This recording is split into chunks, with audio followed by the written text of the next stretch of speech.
Call to order for the Watertown City Council for May 2nd, 2002. We are going to rise. 2022, did it? What did I say? 2002. Well, I have a little bit of a head cold. I apologize to everyone. I am aware of what decade it is. So we're going to rise, and we're going to start. I'm going to ask for everyone to rise and give a moment of silence for Dwayne York, the husband of Nancy York. Nancy is a current sitting state representative representing District 5, and she was a longtime fixture upon the Watertown City Council. And I want to take this moment not only for Nancy and her family, but also for the loved ones of all of us up here, staff and elected officials. All of our loved ones at home share us with the city of Watertown, share our time, share our expertise. They know what it's like to go out and have dinner with us and be interrupted, be at the grocery store, and I know Nancy has had several decades of that. I'm pretty sure Nancy was serving on the city council in 2002. Maybe that's what I was thinking of, but she's given a lot of her time. Her family has given a lot of their time to share Nancy, and I know Dwayne did. So moment of silence for Dwayne. Please rise.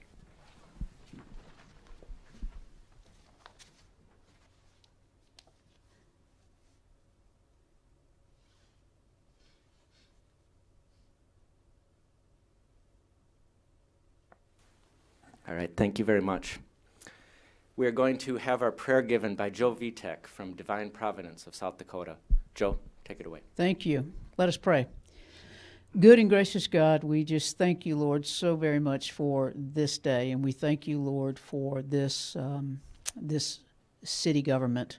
We thank you, Lord, for our mayor, city council, city staff, all employees throughout the city who every day give of themselves and their time and their lives to do the business of the city. We just ask you, Lord, to continue to give them wisdom so that they can make good and just decisions that benefit the greater good.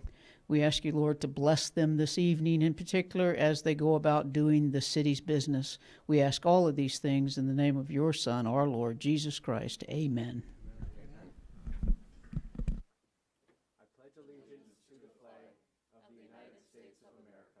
And to the republic for which it stands, one nation, under God, indivisible, with liberty and justice for all. Finance Officer Bob Zine, would you please call the roll? Okay, Bueller. Here. Danforth. Here. Helene. Here. Paulson. Here. Shuddy. Here. Tupper. Here. Billhauer. Here. I'm sorry. Billhauer. I'm here. Welcome to you. 2002, Glenn. Yeah. Quorum established. The chair will entertain a motion for the approval of the consent agenda. Moved by Councilman Tupper, seconded by Councilman Shuddy. All those in favor, please say aye. Aye. Any opposed, say nay. Motion carries. Now is the time for public comments. If anyone is here who would like to speak upon something that is not on the agenda for tonight, now is your time to do so. No, just announce who you are, who you're representing, and Sure. This one. I'm Barbara Brinkman, and I'm representing a committee that is going out of business. Spring Litter Blitz. Maybe you wonder, are we having it this year? Hadn't heard anything. Well, the Park and Rec Department took over that area of littering, or of cleaning up the litter in the parks. They teamed up to clean up, and they had a great turnout. So I just, great for them. Now, if you were a part of a group that cleaned up ditches during the Spring Litter Blitz things for, years and years, gather your group and go out and do it. Safely take gloves and what. If you need some equipment, Park and Rec has the buckets and other things like that. So it is great. So thank you everybody who supported, any litter, pickup campaign. So the other part of what we did was in the Clean and Green Committee from way back in Watertown 2020, yeah, way back there, was recycling and educating people on recycling. And so I have a little quiz for you. The Watertown Solid Waste Department does a great job, has a folder out. Whoops. Thank you. Each year and describing what can be recycled and what not. And so here's a little visual. So there is a quiz. When you have a pop bottle or a water bottle, when you're done with it, can you just throw it in the recycling? Discard the lid. You got to discard the lid. The lids in our one-stream recycling are not recyclable. So throw that cap in the trash, and the bottle can go in the recycling thing. And so when you're out at the ball games this summer, remember that. Let's recycle. How about yogurt cups? Yogurt cups. Can you recycle a yogurt cup? No, because the top is bigger than the bottom. And that's kind of the general rule. If the top is bigger than the bottom, it cannot be recycled. Yeah, so I hope everybody got a little flyer. Take it home, put it on your refrigerator to remind you. If you have questions or if you have a desire to beef up more education about recycling in Watertown, give me a call. But thank you very much for all the years of support for the committee that we were on. Thank you. And Mrs. Brinkman, thank you very much. And I know our assistant, Lindsay Stengel, was approaching us to meet with you. So I do believe that will be very soon. And I do want to also urge all the service groups to get out there and clean the areas that you used to in the past. And This takes care of it. We don't have to have another meeting. okay. And I'd like to thank Barb for the work that she's put into this over the years. I mean, seeing her around church very on a regular basis, she's always coming to me as far as, okay, when do we start? What should we do? Et cetera, et cetera. So Barb put a lot of work into this. So thank you, Barb. You're welcome. Thanks, Bruce. Thank you. Any further public comments from the audience? I know Councilman Tupper has a few announcements. Yeah, I do have a couple things I'd like to touch on. One being the 4th of July fireworks. We are going to have it on the 4th of July. We've kind of thrown it around different dates, and the 4th did work the best for everybody, so that will be open to the public at Anza. Also, if you remember right, Loose Fireworks, we're going to have a open to the public display last Saturday night. They've had to put that because of the weather. They're going to have it this coming Saturday night, so everybody from the public is welcome. And then also on July 3rd, Anza will be open to the public consumers in Watertown to shoot off their fireworks that they buy. That's been a couple years in the making, or not a couple years in the making, but for the last couple of years we've allowed that since we've closed down City Park for public fireworks. I do urge you, if you go out there and use Anza's soccer field to shoot your fireworks, please pick up your garbage. There will be plenty of garbage dispensers out there. And one other thing I want to touch on is May is National Mental Health Awareness Month.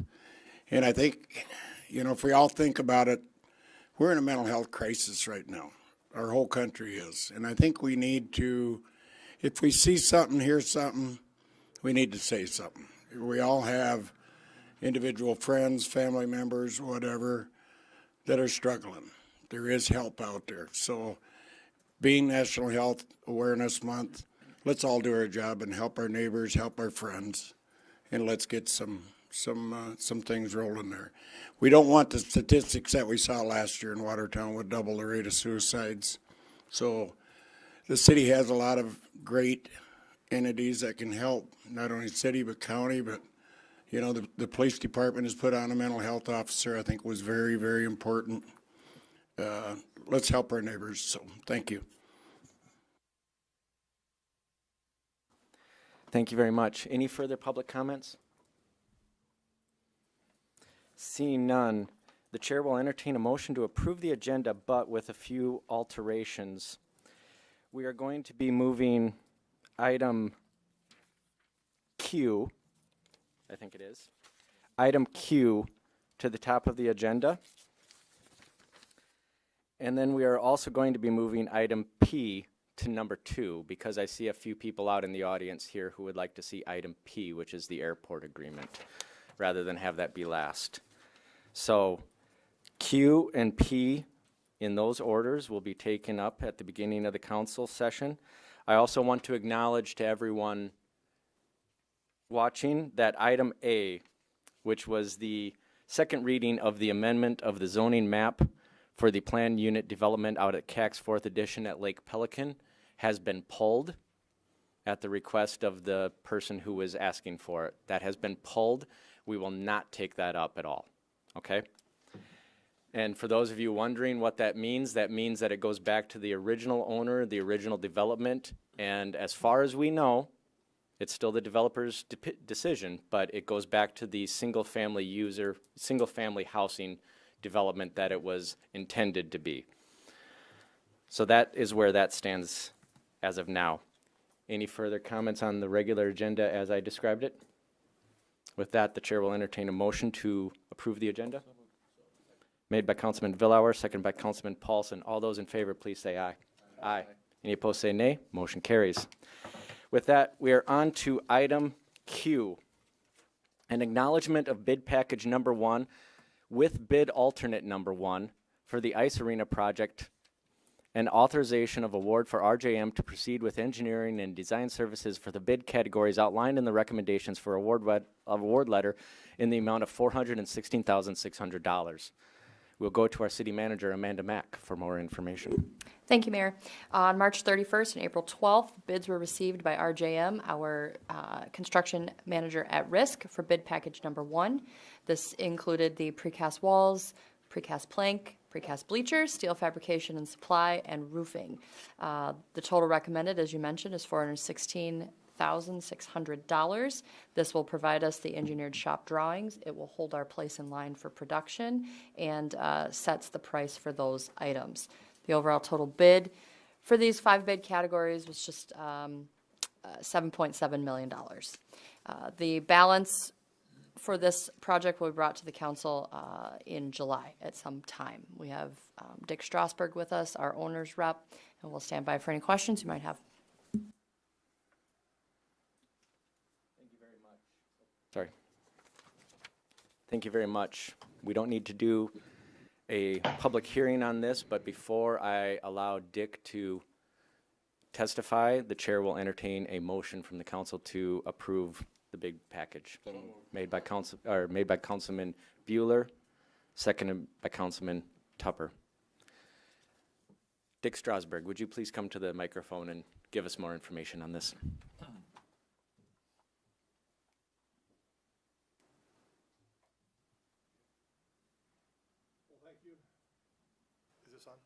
I don't think so.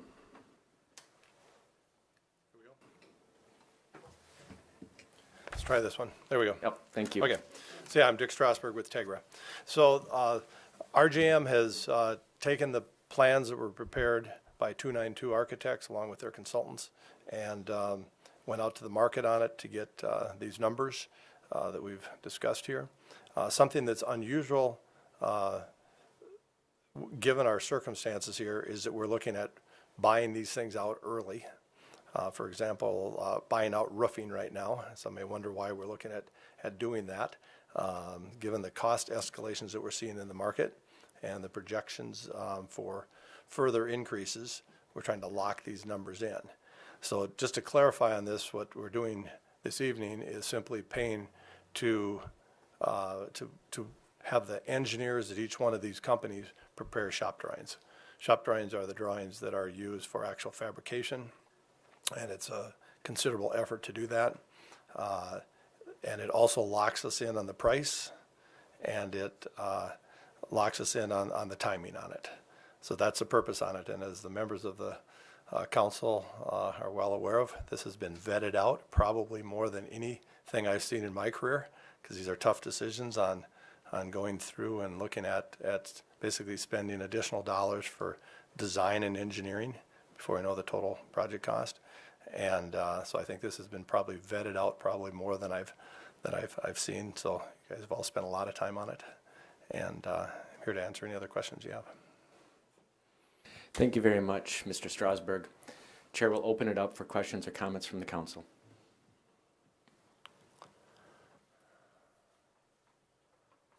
Seeing none, Chair will call it, Councilman Paulson.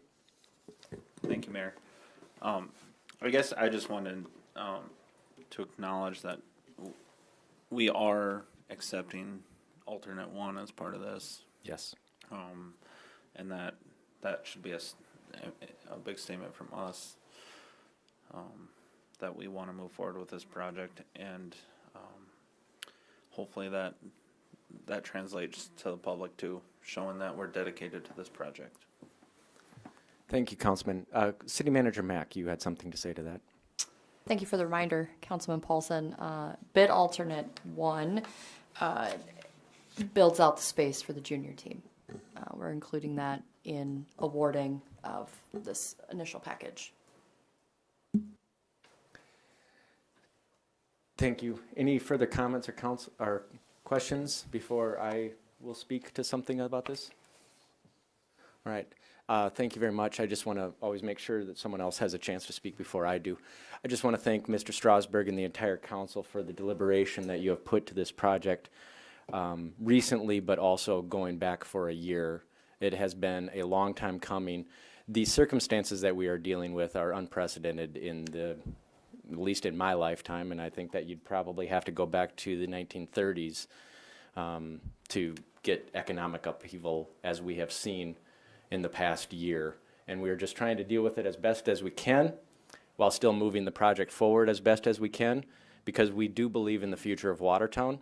It's always nerve-wracking when you're taking on a big project like this, but I personally believe in the future of Watertown and the people of Watertown to raise the money if we're short, to believe in the project, to make it a success. And as I always say, you can choose to be nervous or you can choose to be excited.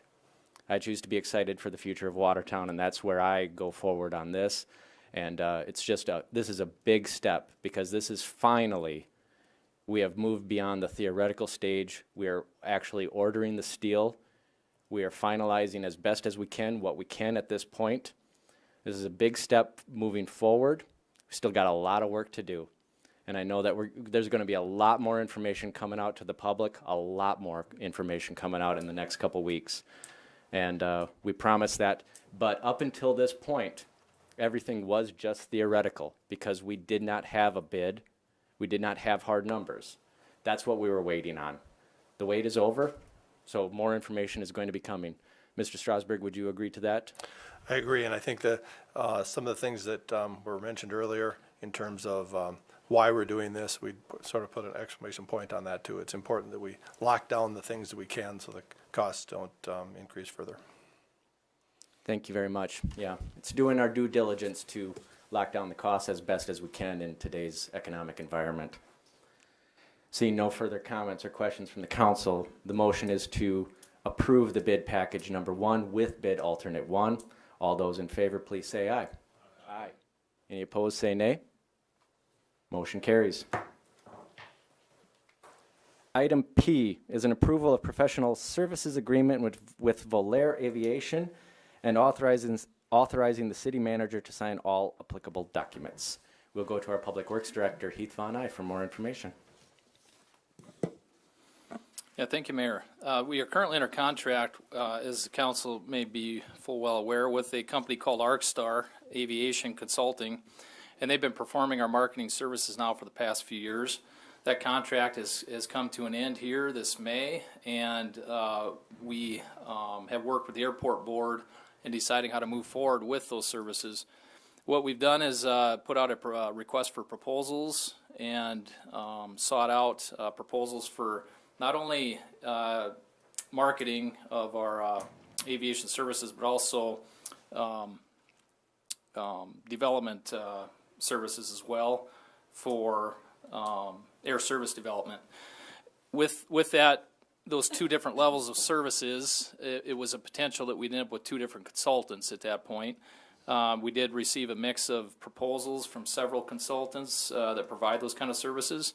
Some consultants provide both of those services, the marketing and the air service development service.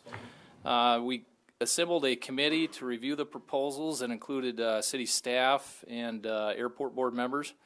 And with all that review, we brought a proposal forward to the airport board at their last meeting on April 25th. And they agreed and made recommendation to the city council to approve services with Volair. Volair Aviation Consulting can provide both marketing and air service development services to the city. And so with their proposal, we're making a recommendation to the council to move forward with their contract at a fee of $66,000 annually, and it'd be a 2-year contract. If approved tonight, we'd process the paperwork for their contract to begin, I believe June 1st would be their start date.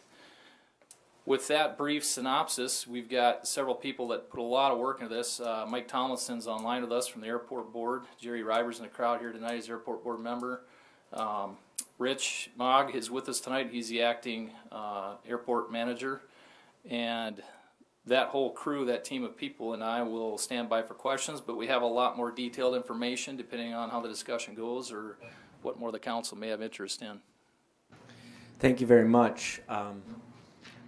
Thank you for acknowledging the presence of Mr. Tomlinson, Mr. Reiber, and Mr. Mogg. I will leave them open for comments, but first the chair will entertain a motion to approve this agreement. And thank you. Moved by Councilman Villauer, seconded by Councilman Bueller. Now I will allow Mr. Tomlinson, Mr. Reiber, and Mr. Mogg any chance for comments, but you can also just stand by for questions. Mr. Mayor Tomlinson. Hoeen, can you hear me at all? Mike Tomlinson here? Yes, we can, Mike. Oh, great. Okay. Just want to make sure I was live, so I'll hold for questions. Okay, thank you very much. Open it up for questions from the council. Councilman Villauer. Thank you, Mayor. I guess I sat through the conversation at the airport board meeting last Monday, but I guess I'd like someone to speak to whether it's you, Mike, or Heath, or Jerry, whoever would ask the financing part of this as far as how it's being paid for. So I think that's an important, or maybe City Manager Mack, that's an important part of what we're looking at as far as this arrangement. I think we'll give City Manager Mack the first chance at that, but you can defer, of course. I'm pulling the item up. The City of Watertown was awarded a grant from the Governor's Office of Economic Development for marketing, and that's how we're going to pay for this. If I am wrong, I'm happy to be wrong. Mr. Reiber, did you have anything to add to that? No, just to say that part of this funding that came from the governor's office was through the state with federal funds that were made available, and we were able to, through the legislature and some pressure, that we were able to apply there, get the funds split out differently than what it was originally set up. So the 3 major airports were provided larger amounts of funding. So, and then in the smaller ones, Watertown, Pier, and Aberdeen, I believe, were split up into a smaller pool, which is where this funding came from. Thank you. Councilman Bueller. Thank you, Mayor. First off, I'd like to just say thanks to the board, all the folks that volunteer and put in the work to make these things happen. I know it's been a busy time for you folks over the last couple of years with our beautiful new terminal coming in. I went through this process, and as far as the marketing group, when I was on the airport board prior a couple of years back, and these folks are really well connected. I think this is a small price to pay to get the boardings that we need to get the grant, and they really are well connected through the industry. So I think it's great that we're doing that. I do have one question, however, and that is, what is the cost? Jerry, do you have any idea what the cost is compared to what we did on the last contract? I would defer that to Mike. He's got all of that on his presentation. Thank you. Yeah, yes, Commissioner Bueller, Mike Tomlinson here. We had been paying ArcStar, the ArcStar Group, $42,000 per year on a month-to-month contract. And the contract through Volair is the same amount for the air services development portion of the consulting. We asked for an additional consulting service with this bid letting, and that was aviation marketing. And that portion of the consulting contract is $25,000. So the total between aviation marketing and air service development is $66,000 annually. And again, I'll reiterate what Dr. Reiber mentioned, that it's really revenue neutral to the budget. I know Rich Mogg had several meetings with the budget folks this week on this, and it's basically because of the COVID relief marketing grants from the state of South Dakota that were earlier referenced. Thank you.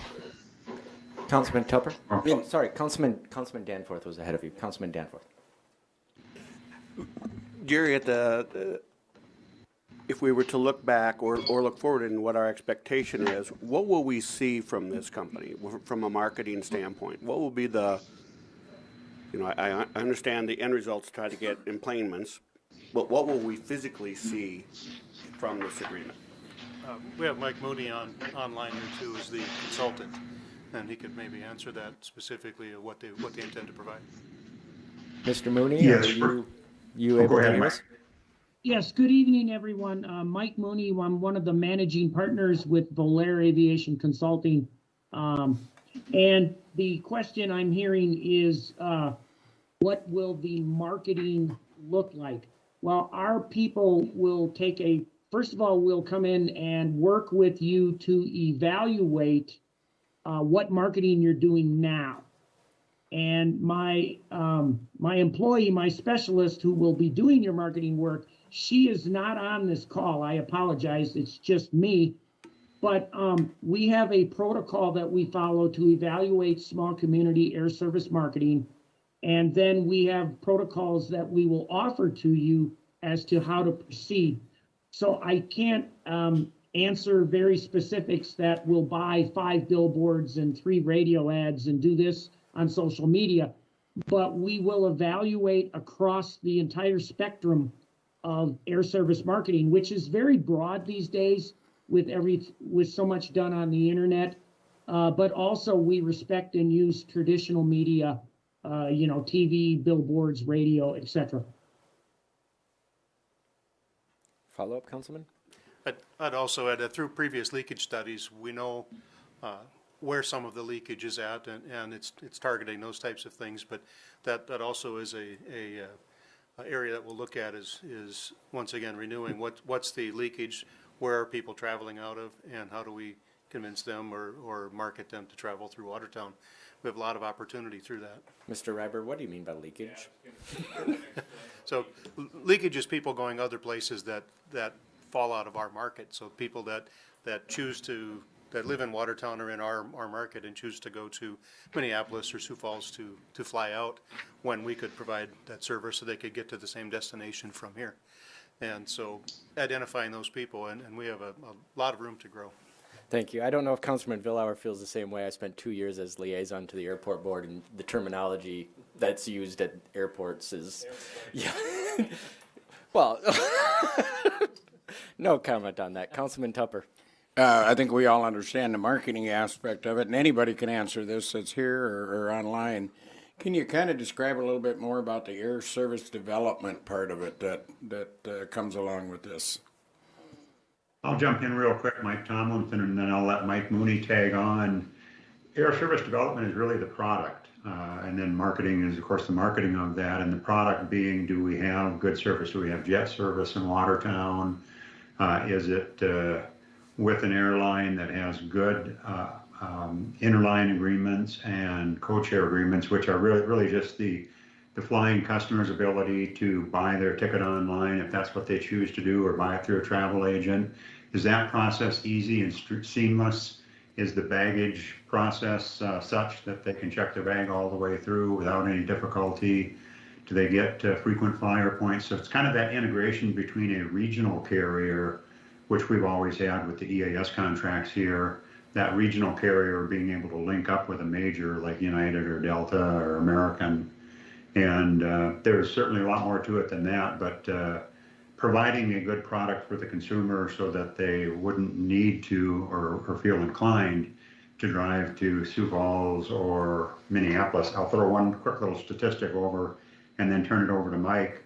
we've done a good job with gaining employments. We had a record year last year, up 56% over 2019. And the reason I throw 19 in there is that was pre-pandemic. So before the pandemic, our employments, outbound employments were around 11,000. And last year we had over 18,000. We're on target through just the first quarter of this year to be up well over 100%. So the boardings are looking really good, but the bad news, if that was the good news, the bad news is the catchment study that was done for our market, as Dr. Reber mentioned, is we've got about 141,000 people that have purchased airline tickets within that catchment area. And the last study that was done, 58% of the people living within that area that are buying airline tickets chose to drive to Sioux Falls for their flights, or were forced to because of logistical matters. And 16% drove to Minneapolis. So we're only capturing at this point about 18% of our market. And if we could get up to a 30% capture rate, we'd have about 21,000 employments. 40% capture of that market would be 28,000 annual employments, and 50% would be 35,000. So we've done well, but there is a vast amount of untapped potential. I shouldn't say untapped because they're going to other airports. Mike, anything that you'd add to the Air Services Development comment? Thank you, Mike. I just want to step back to the catchment leakage study and that technology. Yes, you have a catchment leakage study. We intend to update that with 2021 data, and hopefully we can get a good comparison of the behavior of the region in terms of travel demand. There has been a radical change in travel demand. Leisure demand has come back. Business travel demand is now making a much slower recovery, as exemplified by the fact that many of us are not in the room for this meeting. We are on a Teams call. But air service development, that component of the contract that we have with you or hope to have with you, and the work that we do, air service development includes a close liaison with your incumbent airline. And I will tell you, I will be at Denver Air Connect's headquarters tomorrow afternoon for a meeting with their CEO and executive vice president. So I'm in very good contact with them, and I think that's baseline where you start in terms of improvement when you're talking about a essential air service market where the government will only subsidize service by one carrier at a time. So that's number one. Number two, beyond that, is working with Denver Air Connect or assisting them with their work with, in this case, United Airlines and American Airlines, the carriers with which they have ticket and bag agreements, and American and United both hub Chicago O'Hare, and United hubs the city of Denver. So we look forward to doing what we do, and I will add that there are 111 essential air service cities in the lower 48. We do work for about 25 of them. Out of 111, my firm assists about 25 of them with their essential air service development. So we're well versed in how to do it and look forward to the opportunity should you approve the contract. Thank you very much. Mr. Mooney, there was a request made by a councilman here to make sure that you send that document to all of the council. So please do that. You can work with the airport board to do so, or Councilman Billhauer. So we can get that to you. Councilman Paulson? Are you talking about a leakage study document? Don't worry about it. We'll get it. Councilman Paulson? Oh, yeah, okay. Thank you, Mayor. I guess this is probably directed towards Dr. Reiber or maybe staff, but what sets Volair apart from ArcStar, and what do we expect to be different, or why did you guys go a different route? I'm assuming that ArcStar did submit another proposal on this. Mike, do you want to take that? You actually led the subcommittee. Yes, ArcStar did increase their bid price to us, about 43% actually, in this. They submitted a bid for this particular offering. Better service, deeper experience, more capacity in terms of personnel. And we interviewed about 16 airport managers in the upper Midwest as to who they were using. And Volair received excellent comments from airports like Eau Claire, Wisconsin, Bismarck, North Dakota. And candidly, ArcStar, we're their only client up in this area. So they did not get the references from city managers that we did. We had a very comprehensive evaluation system, numerical evaluation system, and ArcStar was not in the top 5, and Volair was number 1 in that ranking system. So we hope that ArcStar has done a good job. I think we've gotten our money's worth out of ArcStar, certainly. We hope that, and believe we see, that Volair will have the capacity and the ability to take us from good to great in making sure we've got a good product, their service development, and then being able to effectively educate our consumer base flyer to utilize that product. Councilman Tupper? Just one quick question, and Doc, I think you could probably answer this. Did this come unanimous from the Correct. board? It was unanimous recommendation from the board. Thank you. Thank you. Any further comments or questions, council? Hearing none, the motion is to approve the agreement and the signage of the documents. All those in favor, please say aye. Aye. Any opposed, say nay. Motion carries. We're back to the top of our agenda for tonight. Item B is an application for a new retail malt beverage and South Dakota farm wine license to Smoke Solutions. We'll go to our finance officer, Kristen Bobzien, for more information. Thank you, Mayor. As stated, item B is actually a new retail on-off malt beverage, South Dakota Farm for Smoke Solutions. Notices were given, fees are paid. We did also receive a letter confirming that the location meets the requirements. This license will be off sale, so if it does change to on sale, then it will have to go back to the Board of Adjustment. But if there's any other questions, I can try to answer them. Thanks. Thank you very much. Chair will entertain a motion for the approval of the application. Made by Councilman Bueller, seconded by Councilman Schutte. Chair will open up a public hearing. Is there anyone here who would like to testify on this item? Seeing no one move forward, I'll close the public hearing. Open it up for council action. I suppose I should have done that second, but that's all right. Any questions or comments, council? Hearing none, the motion is to approve the application. All those in favor, please say aye. Aye. Any opposed, say nay. Motion carries. Item C is an application for a new retail on-off sale wine and cider license to Smoke Solutions. Finance Officer Bobzien. Thank you, Mayor. Same information here. This will just be the wine and cider versus the malt beverage. So, thank you. All right. Thank you very much. Chair will open up a public hearing. Is there anyone who would like to testify on this item? Seeing no one come forward, I'll close the public hearing. Open it up for council action, starting with the approval of the application. Moved by Councilman Paulson, seconded by Councilman Schutte. Any questions or comments? Hearing none, the motion is to approve the application. All those in favor, please say aye. Aye. Any opposed, say nay. Motion carries. Item D is an application for a special retail malt beverage and wine license to the Watertown Area Chamber of Commerce from 5 to 8 p.m. on June 2nd for the Wine Walk event. Go back to our finance officer, Kristen Bobzien. Thank you, Mayor. Nothing real other than what you stated. All notices were given, fees have been paid. So yeah, this will be for the wine walk. If there's any questions, I can try to answer them. Thank you. Chair will open up a public hearing. Is there anyone who would like to testify on this event? Seeing no one come forward, I'll close public hearing. Open up for council action, starting with approval of the application. Made by Councilman Schutte, seconded by Councilman Tupper. Any comments on this?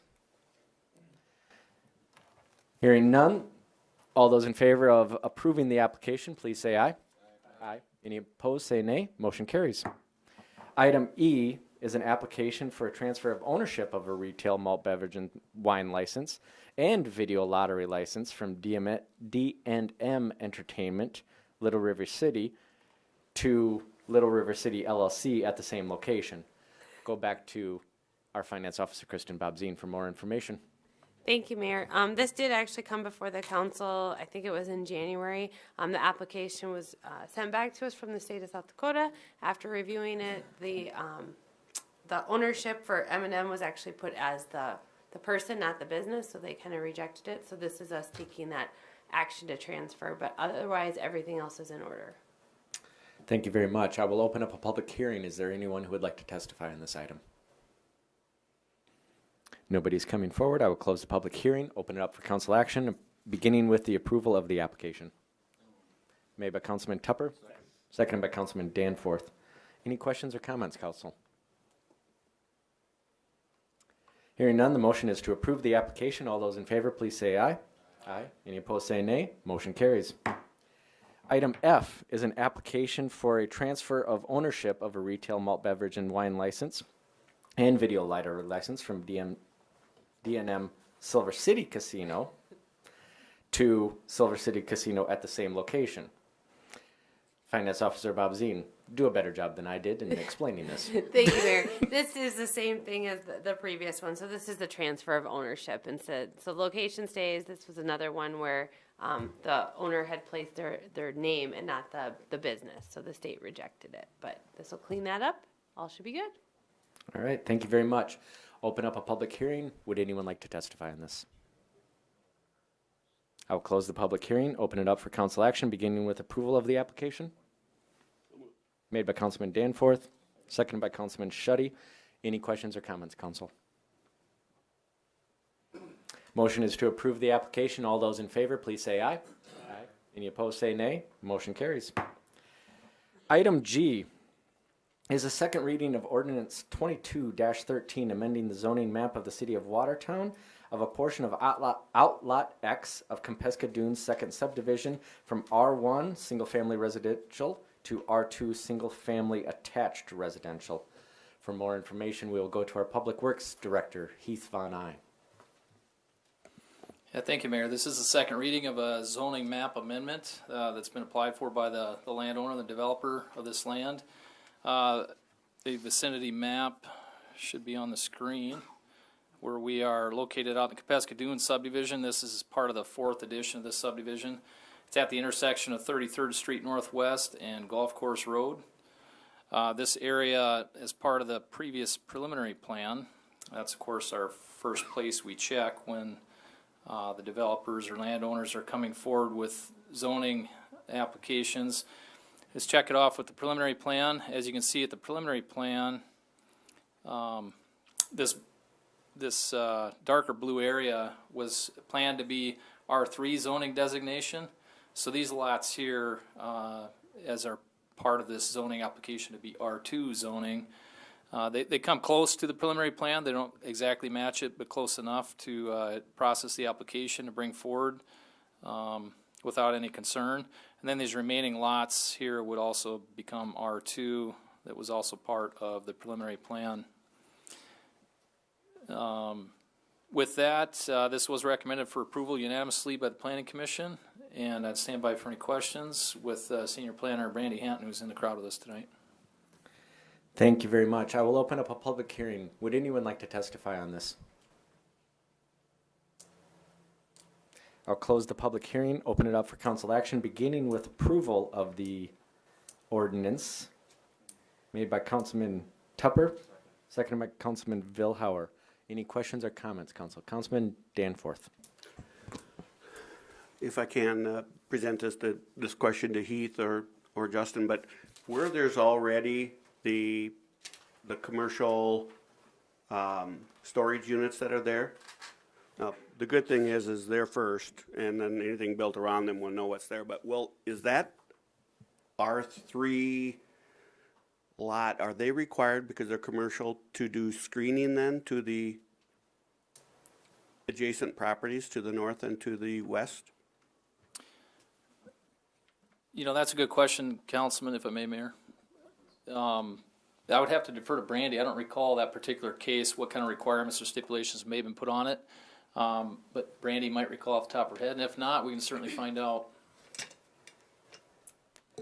Yes, thank you, Heath.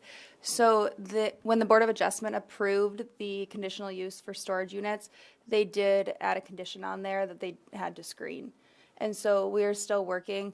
Their permit is still outstanding, so there's some things that we still need to get wrapped up with that development. Yep. Thank you. Any further questions or comments, council? Hearing none, the motion is to approve the ordinance. All those in favor, please say aye. Aye. Any opposed, say nay. Motion carries. Item H is a second reading of Ordinance 22-14, amending the zoning map of Watertown for a portion of Outlot A in Prairie Hills Development Second Edition from A1 to R1. Public Works Director Heath Von Eye, please inform us of more. Absolutely. Thank you, Mayor. Again, this is second reading. So upon approval, it will amend the zoning map for the city. This area here, it's a residential subdivision along Prairie Hills Avenue near the intersection of Pompesca Drive. And what the landowner is proposing to do is rezone a portion of their lot from ag zoning to R1 zoning. The obvious intended use for that R1 zoning would be for single-family residence that they anticipate building upon the zoning approval and subsequent plat requirements. And this too was recommended for approval by the Planning Commission unanimously. I'll stand by for any questions. Thank you very much. I will open up a public hearing. Is there anyone who would like to testify on this? I'll close the public hearing, open it up for council action, beginning with the approval of the ordinance. Made by Councilman Schutte. Seconded by Councilman Bueller. Any questions or comments, council? Councilman Vilhauer. Thank you, Mayor.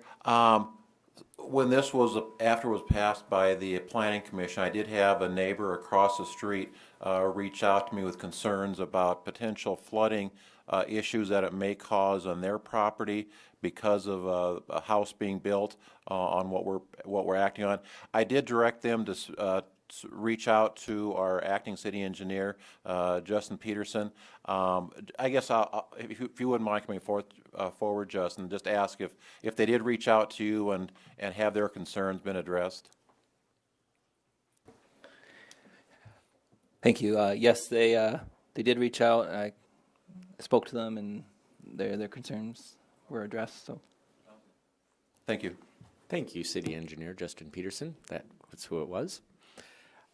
Any further questions or comments? Hearing none, the motion is to approve the ordinance. All those in favor, please say aye. Aye. Any opposed, say nay. Motion carries. Item I is a second reading of Ordinance 22-15, amending the zoning map of Watertown at Outlot A in Block 2 of Willow Creek Village 4th Edition from R3 to R1 and R2. For more information, Heath Von Eye, our Public Works Director, will tell us. Yes, thank you, Mayor. The map for this area, again, we're along Willow Creek Drive and 2nd Avenue South. And again, the landowner is anticipating to develop according to more current plans that they needed to shift the zoning to accommodate their proposed development. And that's what this reading is for, is to accommodate that. This too, I believe, was voted for unanimously to recommend approval to the City Council by the Planning Commission. And I'll stand by for any questions. Thank you. I will open up a public hearing. Would anyone like to testify on this? Hearing no comments, I will close the public hearing, open it up for council action, beginning with the approval of the ordinance. Made by Councilman Paulson, seconded by Councilman Schutte. Any questions or comments, council? Hearing none, motion is to approve the ordinance. All those in favor, please say aye. Aye. Any opposed, say nay. Motion carries. Item J is an approval of Resolution 22-22 for Watertown Municipal Utilities application of $10 million, I would guess that is, $10 million, for financial assistance to the South Dakota Board of Water and Natural Resources for the project. For more information, we've got a special guest, Bert Megstadt, the Director of Operations for Watertown Municipal Utilities. Did I get that right? Yes, perfect. All right. And please introduce who is up there with you. I'm Christina Krause from 1st District, helping consult on this. Thank you very much. Take it away, Mr. Megstedt. Sure. So if you recall, we were here back in November asking for the similar resolutions. What's transpired since then is we didn't have a lot of time to get these estimates up, in particular with the new well field. So at that time, we were thinking about $5 million was going to be needed for that. Now that we got the actual study completely done and a little bit more thorough, the price tag has come into about $7 million. So in talking with the South Dakota DANR, they've asked us to go back and increase the resolution from 5 million to something higher, over 7 million. So what we're asking for is 10 million, so I don't have to come back here and do this again if in the event it does get higher. This is a project that's probably not going to be constructed for at least 2 years. If it's constructed at all, we're still evaluating that. We're still looking at one other piece of equipment to see what we need to do to make that work. And at the end of the day, we'll have to see what's in the best interest of our system and our ratepayers to see how we want to go forward. So we're kind of covering our bases, thinking this is the worst case scenario. I have a feeling this is probably what will need to be done, but we'll know more in about a year. In the meantime, we're just trying to get our ducks in a row for all the potential grants that are out there. So we're asking for a new resolution of $10 million for the water plant, for the new well field, excuse me. Thank you very much, Director Megstedt. Please stand by for questions. I will open up a public hearing. Would anyone else like to testify on this item? Hearing none, I will open it up for council action, beginning with the approval of the resolution. Made by Councilman Tupper, seconded by Councilman Paulson. Any questions or comments, Council? Councilman Danforth. Bert, is this, in doing this, are we modifying the previous resolution to go from 5 to the 10, or is this a whole new resolution? And if that is a whole new one, what happens to the old resolution? Is that just die on the vine, or? Yeah, the way I understand this is a whole new resolution. I think we could amend it. I don't think it would matter either way. If it's a whole new resolution, the old one is just gone, not to be used. Mm-hmm. Thank you. Any other questions, Council? Any comments? Easy peasy. Motion is to approve the resolution. All those in favor, please say aye. Aye. Any opposed, say nay. Motion carries. Thank you. Thank you very much. Item K is a presentation of the preliminary 2021 financial report. I got the year right, so we will transfer it over to our Finance Officer, Kristen Bobzien. Thank you, Mayor. As required, this is going to be the preliminary financials of 2021. These are unaudited numbers at this time, and the council will still see a full annual report after the audit that we do send to GFOA. So I'll just kind of run through a couple key items. When you look at the first page that is attached to the agenda actually lays out the governmental funds. The general fund, capital improvement fund, and then the other governmental funds. That's going to hold our park and rec, wellness center, E911, and all the TIFs, items like that. So if we just look at the general fund in terms of kind of how we ended our year, towards the bottom you'll see the decrease in fund balance. The general fund was able to increase the fund balance by $750,000. So that is a good year, 2021. If I would make just a couple of points in the general fund, the actual sales tax came in at a 10.7 increase over the 2020 final numbers. That is for $888,000. So very good year, strong year on the sales tax.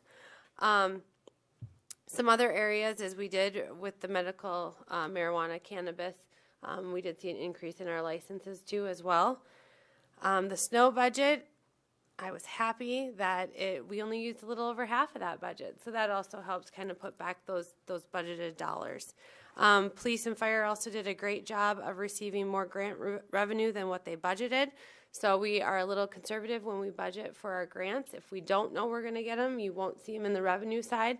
And then those departments do go out and they get as much grant funding as they can, and they did a great job of that this year. And the ambulance this year actually came very close to meeting the projected revenues. So that's been one area that we've been working on. They were within $2,000 of our estimated budget. So very, very strong year in the general fund for the city. So things look good there. The capital improvement fund, key point there is that they also increased the fund balance by about $545,000 for the year. So strong year on the capital improvement side of things as well. So that matches with the revenue growth for the sales tax, as that is our second penny of sales tax. When we look at the other governmental funds, some key points that I will just point out. It's not really detailed here. You'll see that when you see the final report. The BBB tax had a 19.2% increase over the 2020 final numbers. So that was for an increase of about $173,000 for the BBB tax. So another strong return there. The Parks Department also had a really strong year. There was $450,000 over the anticipated budget. Golf course was $111,000 over their budgeted revenues. The pool was $75,000 over budgeted revenues, and the zoo was also $142,000 over the budgeted revenues. I think what that shows is 2021 was the year where everyone was back out being active and wanting to participate in everything they could. So Parks Department had a very strong year as well. The Wellness Center also ended the year in the black, $39,000 to the better. So that's kind of how the governmental funds are kind of rounding out. The second page of that actually then goes into our proprietary funds. These are our enterprise funds. This is our sewer, landfill, all that.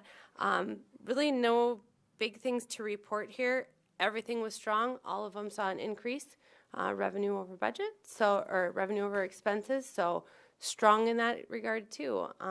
Lot going on in the enterprise funds, as we just heard from utilities. There's some big plans in, so we're just kind of working through that. We've done a couple SRF loans and getting some projects up to date. But other than that, that is the preliminaries for 2021. If there's questions, I can try to answer them. Thank you much. Thank you so much, Finance Officer Bobzine. I just want to say, that's a burst of sunshine. It's wonderful to get good news. I know sometimes we kid you about the opposite, but Yep, I want to acknowledge really good news when we get it. Councilman Villauer. Thank you, Mayor. A couple questions for you, if I may.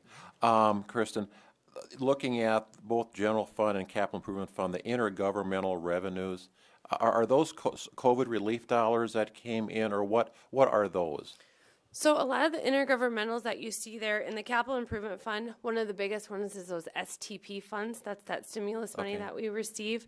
And the other intergovernmentals are like the, you see the bank franchise tax, the liquor tax, the street wheel tax, all that. So anything that is actual revenue from the state of South Dakota is considered an intergovernmental. So there's nothing reflected here relative to any kind of COVID relief dollars that we get, and that's a point I wanted to make, that we're not, No more COVID. Okay. Just a comment, or I guess a question too. Looking at our unassigned general fund balance of nearly 13 million, I know we've asked you before, what do you feel comfortable? I think you base it on, what our expenditures are as far as X number of days or months. You want to address that, Kristen, relative to what our general fund unassigned balance is? Yep. So the unassigned fund balance, where the city likes to maintain that balance, is to have about 3 to 4 months of operational budget. That puts us around kind of the 5 to 6 million. So what we're seeing here is a very healthy unassigned fund balance, which is great for the city. We've kind of spent a couple of the last years building that back up. So yeah, I think strong, healthy, unassigned fund balance, and that's kind of our goal. Okay, thank you. Yep. Thank you. Any further questions or comments, Council? Hearing none, I'll thank you, Kristen, for the wonderful news, and also thank the citizens of Watertown for getting out and being active and believing in the future of Watertown and just spending a lot of money. We like that. Yeah, shop local. Let's just say that. Item L is a first reading of Ordinance 2216, an ordinance regulating outdoor smoking shelters. We'll go to our city attorney, Matt Roby, for more information. Thank you, Mayor. Excuse me. So, brief background here. State law, as of about 12 years ago now, prohibits smoking in enclosed public places and enclosed places of employment. And over the years, there's been talk about trying to come up with some sort of local solution to provide more maybe guidance for establishments that maybe want to establish some sort of a smoking structure, a pseudo indoors, semi-indoor, semi-outdoor structure that would allow for smoking during the the months where folks want to be protected a bit from the elements. So what you see here in front of you is actually, was originally, not entirely, it's been tweaked recently, was drafted back in 2014 by then City Attorney Stanton Fox. And again, there has been, I did modify it some from his original version, but what this ordinance would do, it's pretty short. Essentially, it provides that a structure, an enclosed structure where cigarette smoking is happening, would have to be no more than 75% enclosed. And that percentage is really, it's a bit arbitrary. It's, again, we're dealing with the state law here, and so the state law is vague about precisely what enclosed means. And so that 75% percentage was actually, it's been vetted through two state's attorneys now. It's their opinion of what an enclosure percentage they would be comfortable with saying to our police department that as long as it's not more than this enclosed, we would deem that not to be a violation of state law. And that percentage was 75% when the question was asked both times. So that's what the proposal is in front of you. I imagine there's all sorts of thoughts, questions, concerns about this, but we wanted to get the conversation going. And, if we have to have 72 second readings like we did with the recent, which was this? Taxi cabs, then we could certainly do that. So this is just the kind of the opening volley to get the conversation started at the council level. Again, it's been going on kind of behind the scenes for many years now, and there's been some clamoring in the public amongst various establishment owners for some clarity on this issue. So, thank you very much, City Attorney Roby. I want to thank you, Matt, for bringing this forward. This has been a long time coming. There's been a lot of complaints, questions brought to me from the public, particularly the casinos and a few other locations as well, some clubs as well, that they just want some clarification on this. A lot of people just want to be good players and abide by the law, but they just need to understand what that law is. And just wanted to also say that I've been working with Matt on this. We've even tried to go out to the state level and really have gotten not much help. Everyone wants to punt it back to the localities, and therefore that's been up to Matt to figure out how best to move forward for Watertown, and I think he's come forward with a well thought out proposal. So, Councilman Tupper? Yeah, I'll agree with a lot of what you just said there. I remember when I was on the council before, there's actually been 2 times that we reached out to the State's Attorney General to get a little better definition of state law, and really didn't even get an answer, so let alone basically a refusal of the interpretation of law. I think, as we move forward with this, no matter how many second readings we're going to have, which I'm sure it's going to be plenty, the biggest thing is we as a community have to make sure we set a standard. This is what we're going to live by, and not flake from that standard, put it that way. Make it real clear what we're going to do. We need to set a fine structure that is not going to be just a slap in the hand. We need to make sure that once we put this in place, it's the right thing that's going to be good for everybody, and make sure that we put a little teeth into it so we can't get to people that are just, it's only going to cost me $25. I'm going to do it anyhow. So, and thank you, Matt, for putting in all your hard work. I know you know that I've been a proponent of this for quite some time, so thank you. Before I go to Councilman Beeler, who had a question, Matt, what did you set the fine for violation? The fine, and under all our ordinances,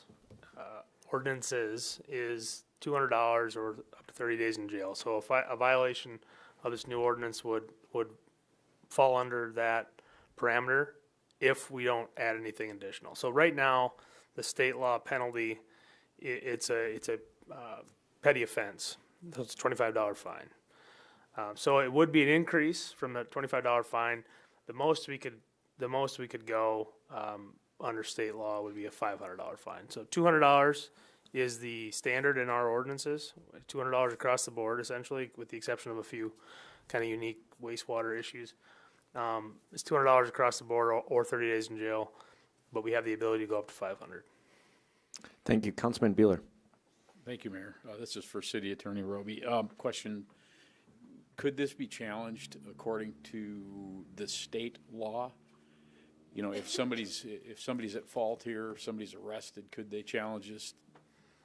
You know, as I recall, and perhaps Councilman Danforth, because he and I spent a whole bunch of time trying to put something together a long time ago, and we found that there were issues with the state law and how it was written, and it really would not back us up. Where are we at? What do you think about that, Matt? I think that if somebody, if the scenario were a bar owner, establishment owner, has a structure of some sort that they're allowing smoking in, and we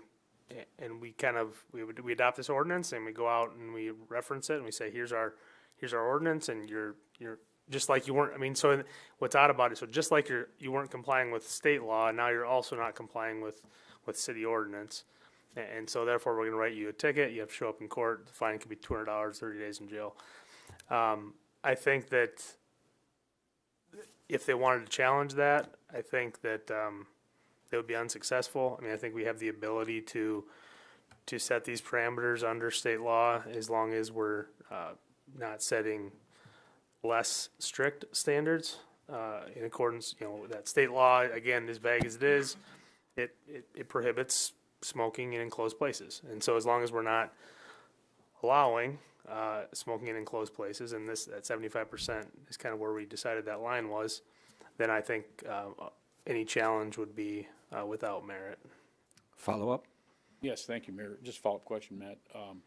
What about folks that aren't compliant right now? Is there any grandfather issues at all, or would they have to comply once this ordinance is in place? Well, what's unique about that is anybody that's not complying right now is also in violation of state law. So every day they allow cigarette smoking in an establishment that's basically a closed room. They're violating state law. Now, I don't think our police are in there every day. I think they have probably more important things to do, and so I think they're responding to complaints when they do go out and write citations, is my understanding. But in theory, they're already violating state law. So if they decide to say heck with our 75% rule, the only thing that would change then is that when the police go out there, they could now write a ticket that's going to cost them more instead of just $25. Thank you. We have a couple different councilmen in order. It'll be Councilman Paulson, Shuddy, Danforth, Tupper. Councilman Paulson. Thank you, Mayor. This is, I guess it just doesn't make too much sense to me why we're trying to, to me, all we should regulate is that it is a public noticed smoking room, because people are going there to smoke. And I guess that's their choice if they're going to smoke. And to me, I don't know. Obviously, there's a state law, but it's kind of silly to me that we're trying to dictate smoking shelters. It should be, if it's not a public space, it should be I think it should just be labeled smoking shelter. And then, to me, I don't think it should be attached to a business. I'm for avoiding codes like this in any stance, but I understand trying to protect the general public from smoking, as it has ill effects on your health. But that's why I guess I'm just trying to understand what we're trying to get at here, by having an enclosed structure. If they're going to smoke, they're doing more damage to their own health. I don't understand it. As long as we're trying to keep the general public out of there that doesn't smoke. Attorney Roby, did you want to comment on that? Well, I would just maybe provide a little context in response to that. And I'm not advocating one way or the other here. I'm really agnostic on this. But so what what some establishment owners, so one of the things that's going on is there's video lottery occurring in rooms where people can smoke. And so for establishment owners who are complying with the law, state law, not allowing smoking in their establishments, they're being undercut by competitors who are allowing smoking to occur where video lottery can be played. Because, if I think that's really the main issue with a lot of the folks. If everybody just had a little shed out back, I don't think we'd probably be having this conversation today. I think it really has to do with the fact that some establishments are allowing smoking to occur in the rooms where video lottery is also being played. So before we go for a follow-up, we just want to establish that in the Church of Smoking, our attorney is agnostic. Follow-up question, Councilman? Thank you, Mayor.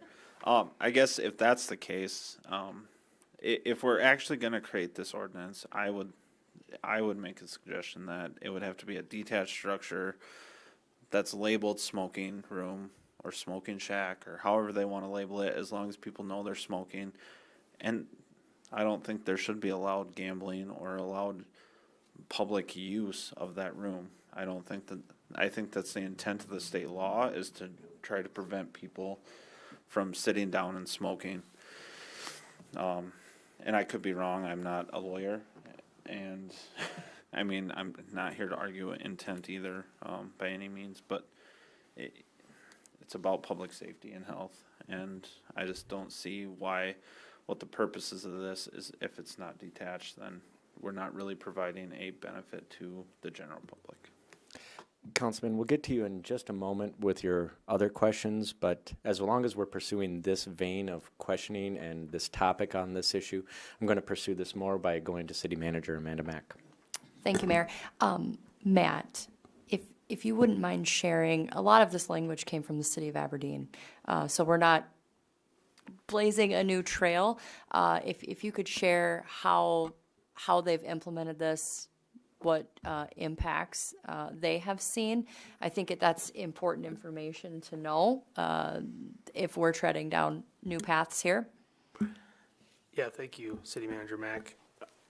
Yeah, so that's exactly right. This language, I think Aberdeen perhaps did this shortly after the state law was passed, because the language that I found in the files from 2014 was very similar to Aberdeen. And so maybe there was a collaboration there back 6-7 years ago. But it's my understanding that once they implemented this kind of safe harbor, I guess I'd call it, where establishments now know exactly what they can do that's not going to get them in trouble, it's my understanding they haven't had any problems. But I also know that many communities around the state, the larger communities that I just perused their ordinances prior to this discussion, and nobody else has something like this. So presumably most people just aren't smoking indoors like the state law says they're not supposed to around the state. So I don't know if Watertown has this unique culture where there's still some bars that just want to allow that in some way. Just anecdotally, I was out in the hills a couple weeks ago, and a couple of the casinos out there, they do have detached structures where people are allowed to smoke, but they would meet the 75% rule. They're not they're not allowing smoking in their actual establishment. So. But yes, so it sounds like Aberdeen, I know they have the rule, and it sounds like they've had compliance after they adopted the rule. Thank you. Councilman Schutte. Thank you, Mayor. Yeah, on this point of the structure size, if it's connected or not connected, it's possible Public Works might answer this question, but my question would be is, at point E, it says, be constructed of materials that are similar to the primary structure. Just looking at the downtown district, brick buildings, and that would mean it'd have to, and plus this how much space there is to do something detached. There isn't even room for that potentially. And then just wondering about the type of material. I believe there's even certain ordinances now where certain materials like wood can't be used on, I don't know if it's citywide or just on a certain percentage of the building like downtown. So just was wondering how that comes into play, that will this create some challenges on the material to be used. And of course, yeah, connected or not connected for certain spaces like downtown. Yeah, Heath just said I should respond, so I'll take that one. that was one of those provisions that was in there. It's also in Aberdeen's code, and I didn't think anything of it, to be honest with you. But that's a good point. If some of the bars are made out of 100-year-old brick, it may be kind of difficult to match the facade. So that's a good observation. That perhaps that should be just struck. Now, on that vein, this ordinance has no effect on building codes. Those processes would all still need to be followed. And so what's kind of unique about it is that there's structures that have been built on some establishments that, if it weren't for the activity going on inside them, are perfectly legal because they were vetted through the building official whenever they were constructed. I guess we assume they were vetted, but they were assuming they were vetted and checked off. They're perfectly legal, but for the activity that's going on inside of them. Thank you. Yeah. Councilman Danforth? If you can, Mayor, I've got probably 4 or 5 little questions here. I'll allow leeway. First thing I want to do is understand, according to the ordinance, outdoor smoking shelter, and it kind of goes back to maybe some of the other comments here. It says that an outdoor smoking shelter is an attached addition or a detached structure. So does that mean if I have this building here and I got my bar over here, but here's this room over here, it's already in the building, I can't use that room as a smoking room? Because it says it's an addition or it's a detached structure. What about an existing room within a building? What's that? Isn't this great? Let's go back to the taxis. That was easier. But So and perhaps that and no pride in authorship here, so that perhaps that language needs to be clarified some. But I don't think that's the intention. If an establishment wanted to cordon off an area of their current structure and somehow make it meet the 75% rule, I think that would be acceptable. So, for example, I'm picturing some establishments I've seen where, they'll take a back room and they'll make it like a lattice wall kind of, and so it's it's more or less a porous wall. They'll heat and it'll provide some heat in the wintertime, et cetera, for people to sit out there and smoke, but it would meet that 75% rule. So I guess that's not the intention, that they couldn't use a current room and reconfigure it to meet the 75% rule? they would have to isolate from the main part of the building. Right. Okay, so that was what my thoughts were. So this would have to change a little bit from that regard. The second one, I've been, for the life of me, and I'm hoping I'm not brain dead on this, but in reading 20302.B, says that smoking shelters shall not have more than 75% of the aggregate wall area enclosed. And then it goes on in the second sentence there, it says, for purpose of this section, the term aggregate wall excludes doors, windows, screen components, and other accessories. What is it that then could make up that? So if we take all of those things out of the calculation, what do they have left to make a perforation to the outside to make it? Doesn't seem like there's much left. You're right. There's not, and that's where that lattice wall kind of comes into, could potentially come into play. But I did some hard thinking about that before I put this on the agenda, and so the language here has been vetted through the state's attorney. That's what else is unique about this, is that it's really the state's attorney that would have to give the blessing to our law enforcement to be okay with an establishment meeting that rule, and then say, okay, that's not a violation of state law. So if we took that out, I'd have to run that by. But you're right; it would make it very difficult. They could do, like they said, a lattice type wall. They could, I'm thinking of docks, for example, not to call it establishment, but they have an attached white lean-to type structure that, and they could tear down one of the walls or make one of the walls, yeah, they could maybe pop out one of the walls and call that 75%.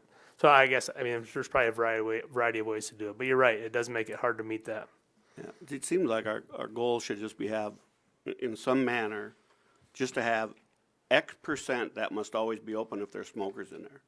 And I don't care if it's a door or window or a screened in area.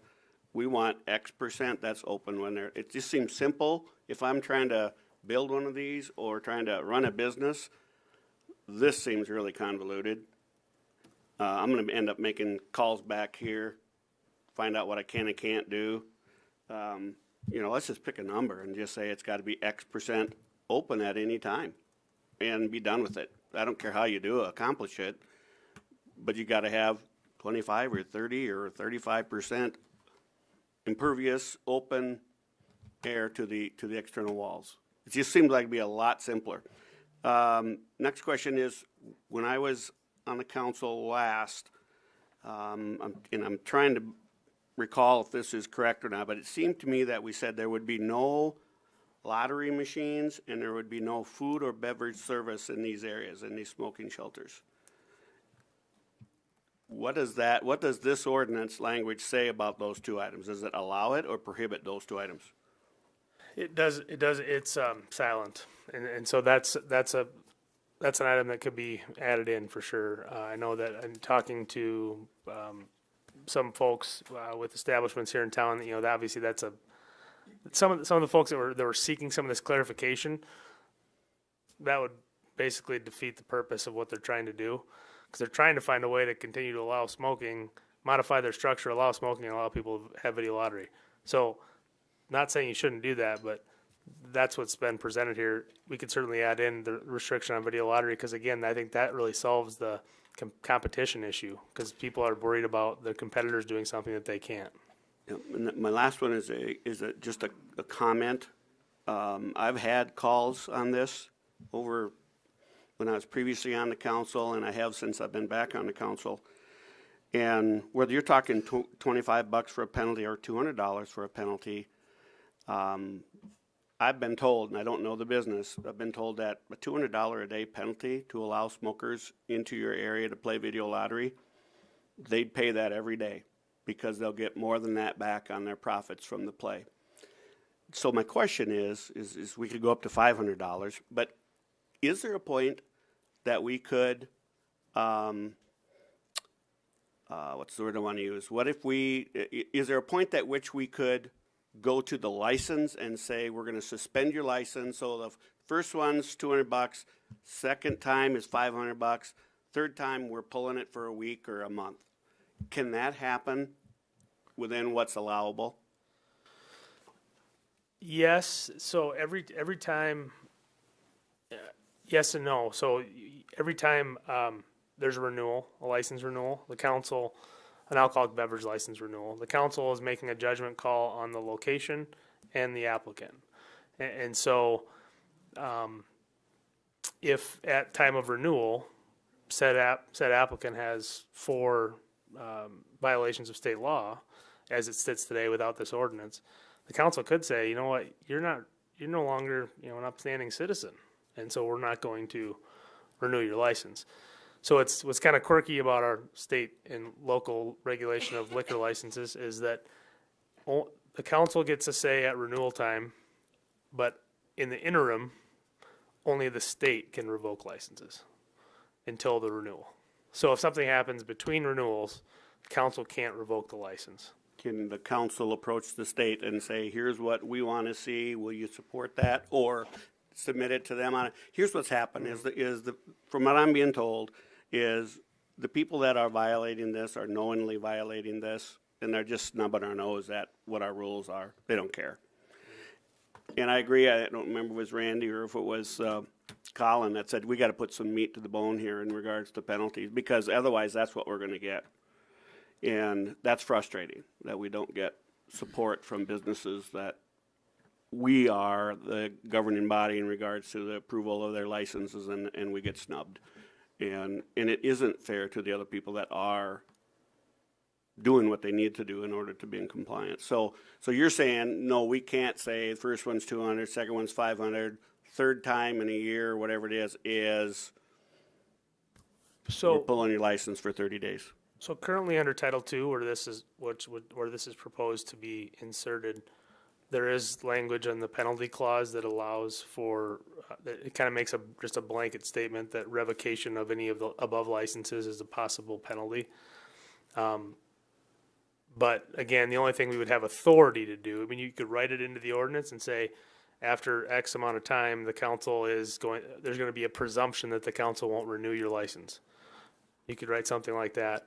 Or we'd have to talk to the state to see if they'd be willing to back us, essentially. If we say, hey, this individual has had multiple violations of the state smoking law in our local ordinance now in the last 2 months, it's in the middle of the term, will you revoke the license? So that'd be a conversation we'd have to have. Yeah, I mean, it seems kind of odd that on one hand, we're working our tails off to enforce a very vague law on non-smoking that was started in Pier, but then on the other hand, in order to have enough meat on the bone, we aren't allowed to do what we need to do to enforce it, because that's where it's going to get to.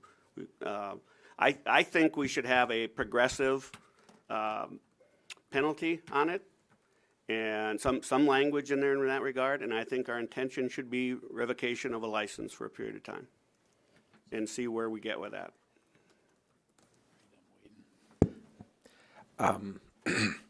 Councilman Bueller. Thank you, Mayor. I have a question for Attorney Roby. As I recall, when Mike and I were working on this for some time, we could not come to an agreement on the amount of space because the state statute didn't back it up, the state law. So the 75%, have they changed that?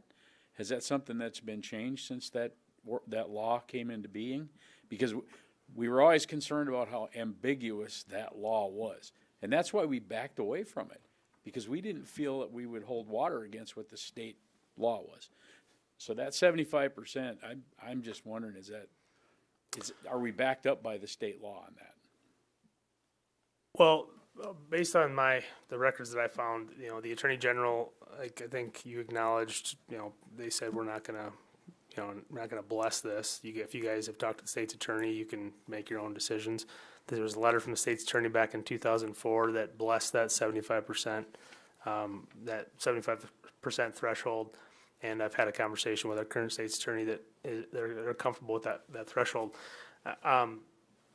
So I'm not sure exactly what those conversations would have been like, but the definition under state law of enclosed area is any space between a floor and a ceiling that is enclosed, exclusive of doorways, on all sides by permanent or temporary walls or windows. So maybe, perhaps, the all sides aspect of it, if one of the solutions is that lattice wall I was talking about, perhaps that violates that all sides provision. So again, I'm not sure exactly where that went, but I know that the state's attorney has prosecutorial discretion on state law violations, and they have blessed the 75% threshold.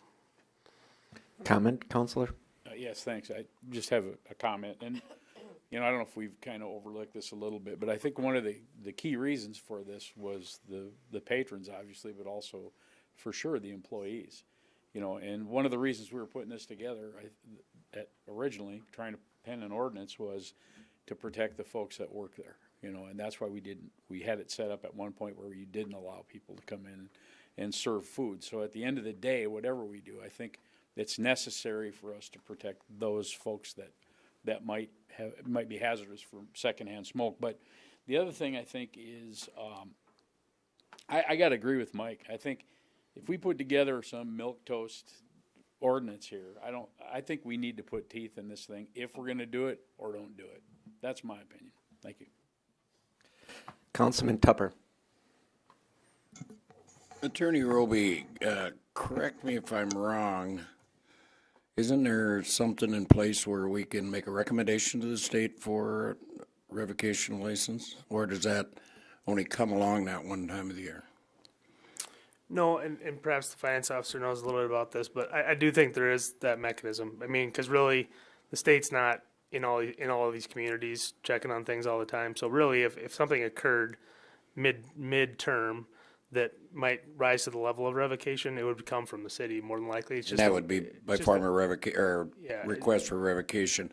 Right. How does that fall with the video lottery? Would that fall under the same, or is the city able to pull a video lottery license without the same? So they are tied. Yeah. So some of the licenses, video lottery licenses, are tied to alcoholic beverages. So in that way, that it'd be one and the same. We can't technically regulate video lottery because the state has kind of occupied the field in that way. So we probably shouldn't reference video lottery in this ordinance, but we can reference alcoholic beverages. Okay. So then, let's say we pass this and it's 75%, 25%. Who's going to decide whether it's the right material? Who's going to enforce it? I mean, I'm just bringing up things that we need to really put into this so that we're all on the same boat. You know, is it going to come under a code enforcement issue, only by complaint?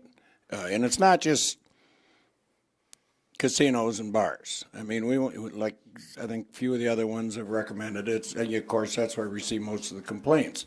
But we got to protect the whole public, whether it's casino or bar. Or, sorry about this day in a church. I mean, not saying that they do, but we got to protect people under all circumstances. Although the majority of the complaints we get is through the bars. Yeah, and I see the assistant chief police is here, and I was going to reference the police department because they're the ones that get these calls. And I think the way, and I would let the assistant chief speak to this, but I think the way it would play out is if they received a call that so-and-so, they think so-and-so is violating state law, and they went there and they verified, and there's all sorts of discretion that occurs in police work, so it'd be discretionary, that 75% is enclosed. No more than 75% is enclosed, so therefore you're in compliance. But go ahead. I actually did invite Assistant Chief Remmers up because I do believe it would be valuable for the council to hear the police perspective. So please take it away. Yeah, sure thing. Ryan Remmers. And just to answer that question kind of directly as to who's going to enforce it, that's going to be us doing that. And it's going to be our officers that are going to be tasked with on the spot going, is that 75% or is that 60%? And that's where if I like the language the way it is, in its draft form there, in that 75% is pretty clear. What happens if you allow the windows and the things that you're talking about is they'll say, yeah, we got a lot of windows in here, but those windows will be closed except for they'll be open a little crack. And, and then especially when the police come around to respond to a complaint, they'll slide them open or something, but 99% of the time they were just open a little crack or closed all the way. What would be easy is if there are 4 walls and one wall just doesn't exist, even my Watertown High School math can say that's 75%, that's compliant there.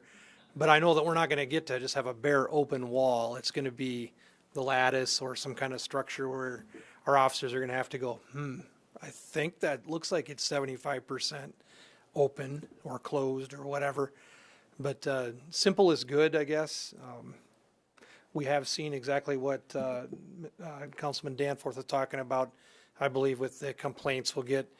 If we go to one establishment and deal with it, that leads to us going to another establishment because that establishment will complain about the next one. And then we go to the next one, and the next one, it's all complaint driven because it's not fair to one, and they know what's happening in a different place. They're kind of self-policing then. Yeah, they kind of take care of it themselves by way of or through us. They'll report the next person down the street when we, because they all know what's going on because their customers are choosing to go to one place because they're allowed to do something there. At least that's my take on it, I guess. That's exactly what's going on from the complaints that I hear. Yeah. Councilman Paulson. Thank you, Mayor. I guess one concern I do have is if this is too strict, what's going to happen is people are just going to go out the door and smoke right in front of the door. And that's also not solving the issue because I think we're trying to keep them away from the general public. The rest of the public doesn't smoke. And so, it comes down to a public place. and I don't know, Assistant Chief Remmers, what is your, I mean, how do you guys enforce smoking on public sidewalks? Is that considered a public place? Does it violates state law? I don't think there's any state law or city ordinance against that, to my knowledge. At least I've never been made aware of one. It's outdoors, yeah. In theory, you could stand right outside the front door of church, bar, city hall, and light up a cigarette or a cigar or a pipe, and you would not be violating any state law because it's outdoors. The minute you step inside a structure, it's a state law violation. Okay. Is there, I mean, again, that's what my main concern is we're gonna put this in, and then people are just gonna be like, well, I'm not gonna go out to that structure. I'm just gonna go outside this door and I'm gonna smoke right here. And then there's no enforcement. And then I think we're creating an issue, or a larger issue than we have currently, personally. Because, you know, like I said, the intent that we're trying to get at with this ordinance is the safety and well-being of people who don't smoke. And if we're just creating the issue in front of a door or on the sidewalk, that's where people are walking most of the time. So I don't know. I think that this potentially creates a larger issue than what we have currently going on, other than the fact that how do we enforce what's currently going on too, other than complaint driven. Councilman Bueller. Thank you, Mayor. Colin, just to respond to, I got a couple of comments actually. One to that point, we have folks that do that right now. You know, if you're the restaurant, you're not supposed to smoke in there, so they do it now. You know, you go behind a lot of the fast food places, the employees are outside having a smoke, but I think maybe we ought to just consider. Because of all the detail involved with, I think, enforcing the 75% rule. I mean, the folks that are in there, they know it's a smoke shack. They're in there to smoke, probably. Do we care if there's ventilation in that room? You know, that's I'm just throwing that out there. This way, they're in there to smoke. If we're protecting the employees and the patrons that are in an attached restaurant, whatever that may be, you know, maybe that's good enough. I just think that might be worth considering, because I can certainly see where this would be a son of a gun to enforce. City Attorney Roby, if you want to comment. Yeah, thanks, Mayor. I thought I'd just point out, I just Googled this. I mean, so this is something that these establishments could do that, if we tweaked our ordinance to say that the doorway, as long as there's no door that can be closed, I would guess, and I think that one of those back panels might be open too. This probably meets our 75% rule. And so and I think that top bar there is a heater that can be turned on in the winter. So now again, there's nobody lottery in there. That's really a freestanding structure. And this is disregarding whether or not it meets our building codes or not. So Jason, I don't know, but I just wanted to pull up a visual to get people thinking about maybe something different than what we've seen in current form around town. That if we want to allow these folks to do something that would allow their patrons to get out of the elements to have a cigarette, this is something that maybe they could do, and it would meet our rules under this, at least under this smoking issue. Councilman Tupper. I don't disagree with that situation like that. The problem's going to be if we don't have anything in the ordinance that only allows that, we're still going to get the people that are going to violate the ordinance, that have been violating it for years.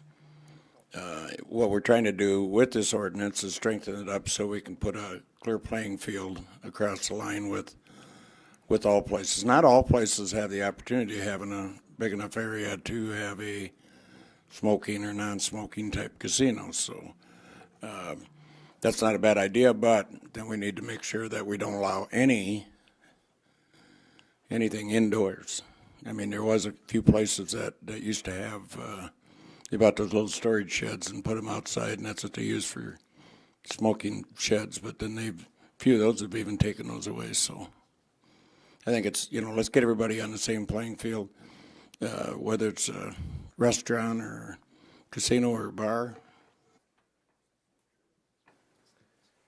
Councilman Danforth? I'm about ready to start smoking myself after going through this. But if you have them, smoke them. And I don't smoke. So, I look at this, it looks nice and everything, but, vast majority of the places that have that currently have smoke facilities have invested money into those things. And so now to say this is what you need to have would be difficult. This would be great going forward, but, I do think something that would go a long, long ways is to have in our language that you cannot have video lottery or service into these areas. Because if I'm a police officer going in on someplace, that makes that a lot easier. And to be quite honest with you, I'm not really too worried whether it's 75% or 80% or whatever that number is as much. I'm concerned about, is there a service out there? Because people aren't going to go out there and stay out there any longer than they have to if they can't get food, beverage, play lottery, do something. I just think there should be a complete requirement that they cannot have service out there and they can't have video lottery. But the fact is, we don't have to allow any smoking shelters at all, correct? And we are one of the few towns that do allow that, from what I hear, Matt, correct? Well, I guess I would challenge that we're allowing it. We just don't, I just think the police respond to it as they get complaints about it. Right. But we're not. When I say that, we have something in ordinance that allows for smoke shelters. And there are some other communities that don't even allow that. It just is what it is. Go stand out in the front or the back. Correct? Well, yeah, so first, we don't have it yet in ordinance, but this would be something we would be considering, yes. But yes, you're exactly right. I mean, I think other communities, I searched Sioux Falls, Rapid City, the big communities, there's nothing in there about shelters. So basically what they're going off of there is just state law. And so and if it's become enough of an issue they're probably, maybe they're having similar discussions, but I think by and large, people are probably just not allowing smoking in their buildings. This has been on the books for a long time already. Right. And we have an ordinance on smoke shelters, don't we? Has it never been approved? So it was the weirdest thing. That the file I found, it was in queued up, ready to be put on an agenda form, and it never was put on the agenda. Well, one of our considerations should be to not allow it, period. Look how much simpler that makes the whole thing.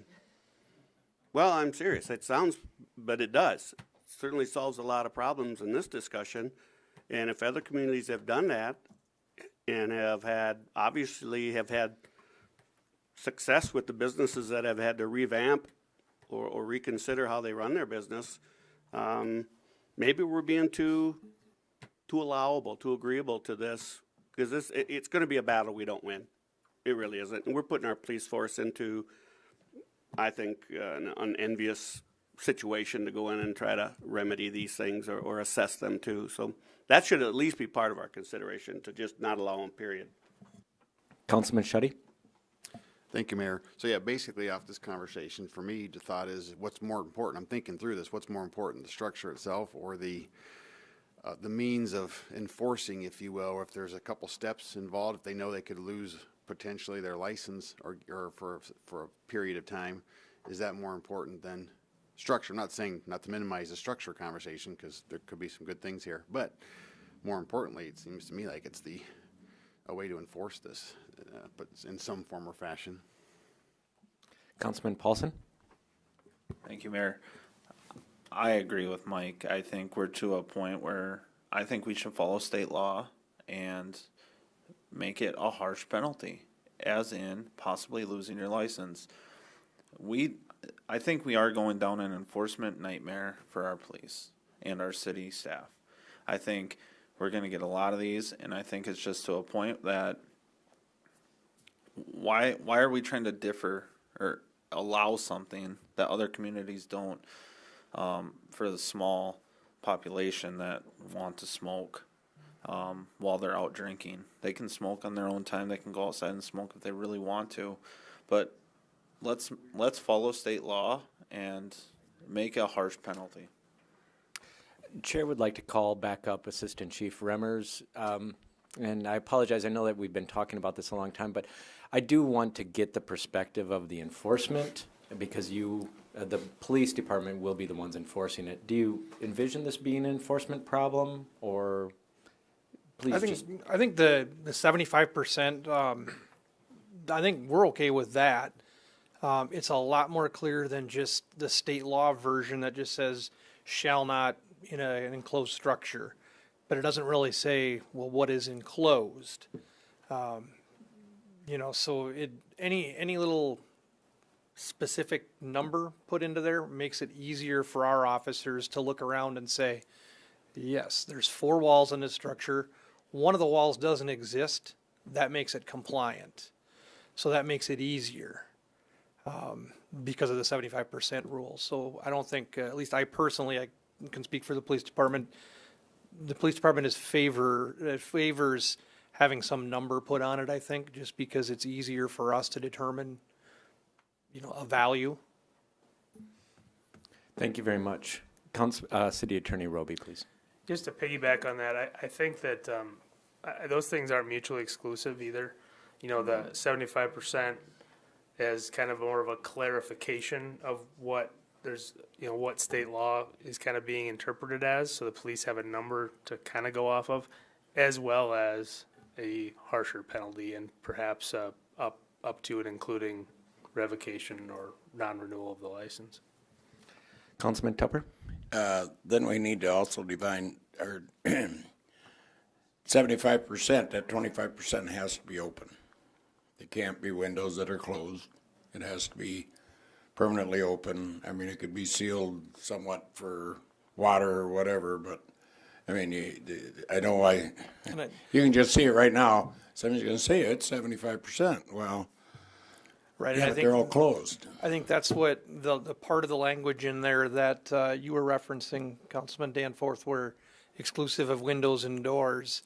Because I guess in my mind, those don't count because you can open and close them, and they're just gonna say they were open, but they're not really ever open. Somebody else closed it. It was open earlier. Yeah. So yeah. So I guess what would be easiest is if there were 4 walls and one wall just didn't exist, and it was the same dimensions as the other walls, because that's clearly 25%. Open air should be able to flow through, and the smoke can roll out and whatever. But I know that's probably not going to be feasible, but that would make life easier.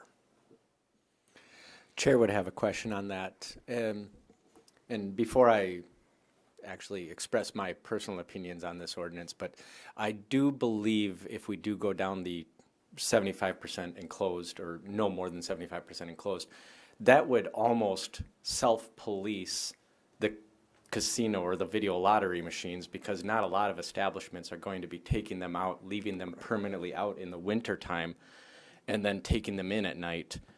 I believe that would probably be a little bit self-policing. I'm sure that there might be someone who would come up with a alternate, but Assistant Chief Remmers or City Attorney Roby, what would you think about that? I mean, I know it's speculative, but I guess I would advise if the intent is not to allow it, we should just state it because somebody will be creative. Right. Councilman Bueller? Thank you. Help me out. Why? I just want to ask the question. Why are we compelled to ventilate a smoke shack? I mean, why do we have to do that? And there may be real valid reasons for that, but that's my question. I think the direct answer, if it's designated as a smoke shack, state law prohibits it. Yes. That's the clear. If they're not in violation of our city ordinance, they would still be in violation of state law.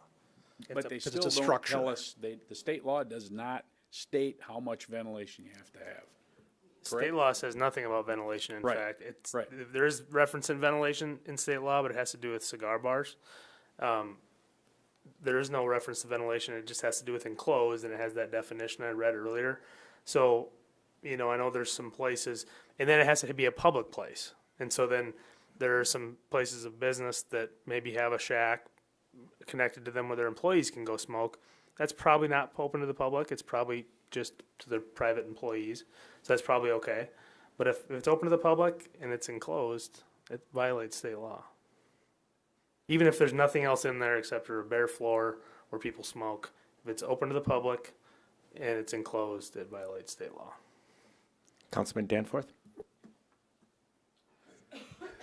Do we have any consideration, and I know that there have been communities that do this, that prohibit smoking within X feet of a public entrance?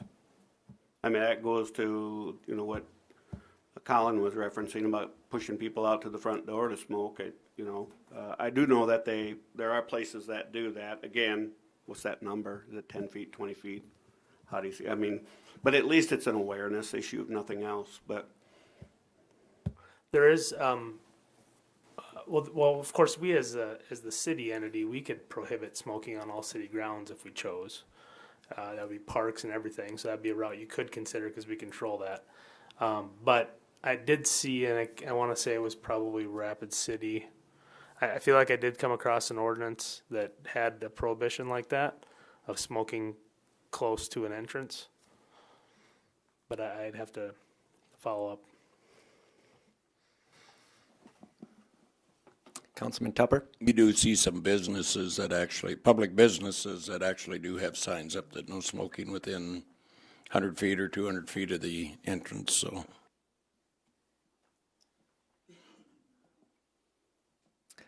Public Works Director Heath Von Eye? Thank you, Mayor. I'll just chime in quickly here regarding the building codes and building inspection side of this.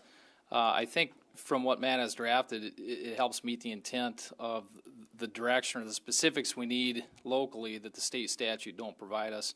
The 75% rule tells us what our structures can be and meet the intent of the state statute that prohibits an enclosed structure. If I don't believe that it will, but if Assistant Chief Rimmer's Watertown math does happen to fail him, our building official or our building inspector can definitely help provide those services with, particularly up front with the building permit side of things. Those are things we can easily check off at the time of building permit. Not an issue at all. I don't think, Jason, correct? And I guess those are the couple points I was going to make that the way this reads, I think it helps meet those intentions that we needed here locally to help enforce this a little better rather than kicking it, writing state citations for not being in compliance with the state statute. And we'll do our part to make that work. Councilman Paulson? Thank you, Mayor. I do have a question, either Assistant Chief Remmers or Matt. How is vaping being? I know I was looking at this, and it looks like it does specify lighted tobacco product in the state law. Is vaping being considered a? My understanding is everywhere where you cannot smoke a cigarette, you can also not vape. So therefore, schools, indoor structures, school properties, outdoors at the stadium and stuff, that would all be against state law to vape there too. Councilman Danforth? Added that in the last couple of years. if we had everybody that had one of these, because we got two issues. So going forward, we can deal with the permitting process, and we can approve a plan to know whether it meets the 75%. But in looking back, we could go and we could coordinate an assessment of each one of these that exist today and either give them a stamp of approval that they meet it or they don't. And if we don't require, or if we don't allow any food beverage service or video lottery or any other type thing out there, your jobs are almost done. You don't need to go around because we know the place is 75% compliant. And if, as long as they aren't serving out there or having lottery or other things out there, they're in compliance. We don't need to worry about the officers going. It seems like that would be the way to go. If I, Assistant Chief Remmers? I think the one thing that you might need to look at there, though, is that the changeability of the structure that you permit to happen. They're going to come up with ways to have like a movable panel that, it'll be in compliance, and then they'll put a panel in there or zip a like a nylon or canvas wall in place sometimes. So I think you're still going to need us to go and address those issues after the fact. But that becomes a lot easier Yeah. than going and then pulling out If your you've got arithmetic photos book. on file that says this is what was permitted, and now they've, put in a detachable panel that they put in there in the wintertime because it's cold. Right. Then we can say, that's not what the picture looked like that you're permitted for. I just think it would make things a lot easier if we just made it as black and white as we can get, or we make it so black and white we just don't allow them and we all move on. I'd like to ask City Attorney Roby to comment on this, because you did deal with this at the beginning of your comments as to why you chose to go down this path, as opposed to the path of just outlawing video lottery machines and things like that. I mean, did you want to explain your rationale as far as why you chose this path along, as opposed to the path that Councilman Danforth suggested? Well, I guess to the question about why I didn't have the language in there about prohibiting video lottery, I think I was getting mixed messages perhaps from the community, from folks I was speaking with on the council about what our intent was. Were we trying to allow for people to still run their video lottery operation in a smoking room or not? And so that's why I didn't get it included, and I just assumed we would have this discussion, and if it's the intent of the council, we could include it. To your question about checking off those structures and then letting them be, I mean, I guess Assistant Chief Remmers would probably tell you that if we checked off a structure, it was good, but then we got a complaint from somebody that said, hey, they altered their structure, they're probably going to go check it out. And so yes, that sounds great, but if they altered their structure, then we'll have to go back anyway. So I don't think that's not worthwhile to do on the front end, especially those that have existing things that they've done to try to meet the intent of the law, to get them to a place where we would say, okay, if you don't do anything different here, we don't hear that you've done anything different, if you don't get a complaint, we will assume that you're in compliance. And Councilman Danforth, I wanted to make clear, I wasn't saying that what you suggested was wrong. I actually think that's a very viable alternative. Yeah. Oh, yeah, I think it's definitely under consideration. Councilman Tupper?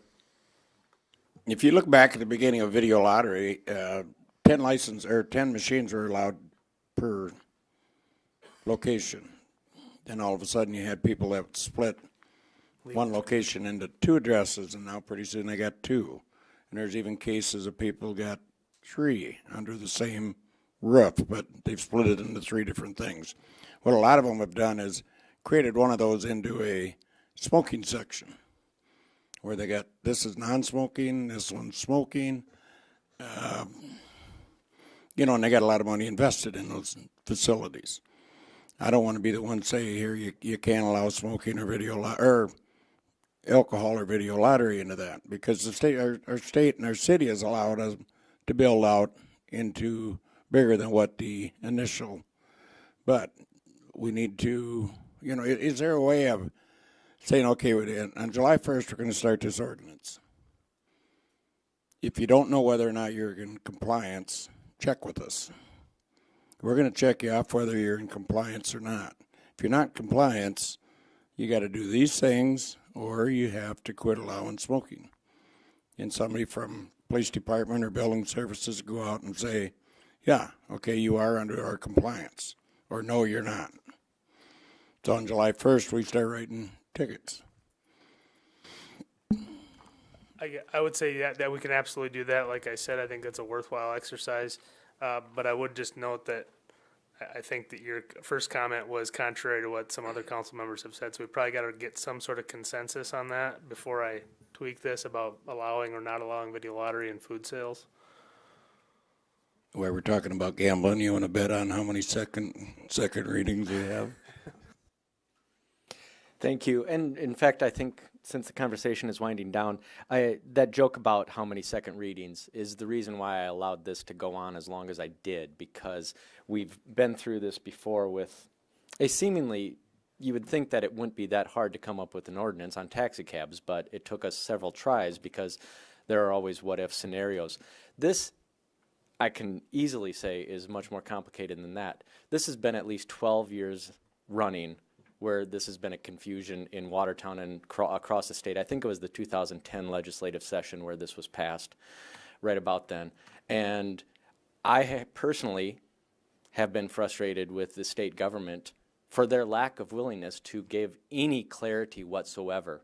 I'm actually very frustrated with that. And their unwillingness to even engage in this. They think that their job is done, when in fact what they're doing is they're passing their job off to us. And it's frustrating for me. And the calls that I had out to Pierre over during legislative session garnered nothing in response. In fact, several people who you would think would care a lot, who lobbied personally for the smoking ban 12 years ago, said we don't want to touch it. So the reason why I allowed this conversation to go on as long as I did is because this is something that Watertown has to figure out on its own. And we are trying to do that. So 12 years running, I know that the conversation went on for quite some time, but I figured the longer we go on tonight, maybe the shorter we go on for the second reading, the second reading, or whatever it's going to take. But I did think that allowing some more conversation tonight to vet out all these alternate proposals would at least maybe do away with bringing up more alternate proposals going forward. So I wanted to explain why I wanted to do that. Just real quick, I know Matt's probably been frustrated with me because he knows that I'm in opposition to him on this. I have a very laissez-faire attitude when it comes to government intrusion into smoking. I figured if you're stupid enough to smoke, or if that's your choice, maybe you're intelligent enough and you just choose to. That's your choice. As long as you don't pollute anybody else's lungs, as long as you go somewhere else where nobody else has to be, meaning no service for food, drink, video lottery, I don't care what you do with your lungs. Do it in a shed in your backyard. Do it in an attached, detached place. As long as the smoke doesn't go back into the original establishment, as long as nobody who doesn't want to breathe any smoke at all doesn't have to, that to me was the intent of the law 12 years ago at the state level. I know, however, I am probably at the point where I will probably vote for this simply because I've talked with the City Attorney Roby and other attorneys and our police department, and we need something just for clarity, and we need to stop these complaints constantly coming in from one establishment to the other. So for lack of something better, I applaud City Attorney Roby for what you've brought forward, and I look forward to the second reading. Any further comments, Council? All right, Councilman Tupper?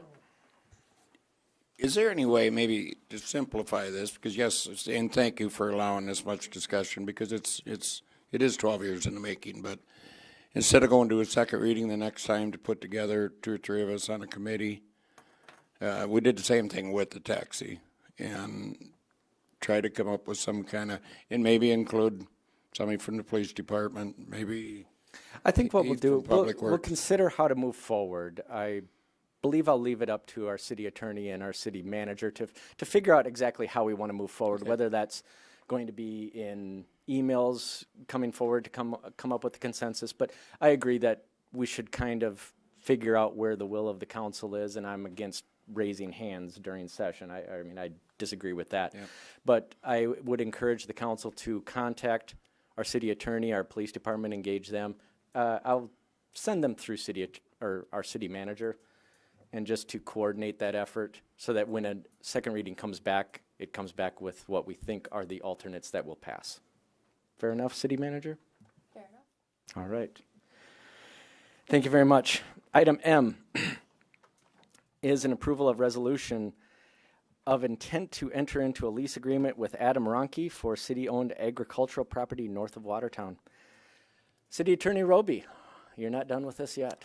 Not yet, yeah. I clustered up at the end here. So this piece of land is up in the area of the potential Mahoney Creek Dam area. It was acquired by the city some years ago, 15 years ago or more, I imagine. With the intent of having it available when and if the Mahoney Creek project ever comes to fruition. So we had a long-term tenant there, Brad and Rita Nelson. They did not want to renew, and that was last year. We actually put out an RFP, didn't get any response, and so it sat there unleased for the last 6 months or so. And then Adam Ronke approached us just recently and offered to enter into a lease for that land. And so he's offering $25 per acre, which is approximately $7 an acre more than our previous tenant. So it is an increase in rent. It's pasture land. And this is a resolution of intent to basically we'll publish a notice, and then we'll consider the actual lease agreement at the next council meeting. Thank you very much. Any questions or comments, council? Oh, sorry, we do need a motion. Motion to approve the resolution made by Councilman Schutte, seconded by Councilman Tupper. Any questions or comments? Hearing none, all those in favor of approving the resolution, please say aye. Aye. Any opposed, say nay. Motion carries. Item N is an approval of a letter of intent agreement between the city and the North American Hockey League regarding the evaluation, selection, and onboarding of a potential junior hockey team. City Attorney Roby. Thank you, Mayor. So in conjunction with our action earlier this evening, with the council's action earlier this evening regarding the ice arena and the alternate of the junior locker room, what this agreement, it's not technically a binding agreement. It's a letter of intent with the North American Hockey League, which operates the Tier 2 and Tier 3 leagues of junior hockey. And this grew out of a conversation, some folks internally and a couple of council members, I believe, were part of that discussion with the NAHL commissioner 4 or 5 months ago. They presented us this letter of intent to kind of just give us something to kind of just commemorate that we're going to enter into a relationship with the NAHL. They're going to start vetting potential ownership groups or individuals that may be owners of a junior team in Watertown, and in this the agreement spells out some parameters of kind of what that potential owner, that potential junior team is going to see from us, and what we are intending to do with that team from a lease perspective. It does have some termination clauses. I would note that since the last iteration of this was on the agenda, I did add one additional termination provision just so everybody's hopefully comfortable with this agreement. I added failure of the city and the ownership group to reach terms on a lease. So I really wanted to make it clear that that this is not a binding agreement. This is just to kind of provide some level of comfort to the NAHL that we're intending to attract an ownership group to operate a junior team here, and they'll kind of start the process of vetting those potential owners. Thank you very much, Matt. Any questions or comments, council? Councilman Danforth? Matt, just for clarification purposes, under the articles, number 3, City of Watertown will begin immediately to promote the NAHL and the member team once the ownership group has been approved and announced. We don't know when that's going to happen, but what does that mean to us in regards to what our response? Does that mean just like put it on our Facebook page, our web page, or is there an obligation that goes beyond that from a marketing standpoint? I actually did ask that specific question, Councilman, and I think the answer I got back from the commissioner was, it'd be a joint effort with the new owner to kind of decide how that's going to look. But I think it would be the traditional types of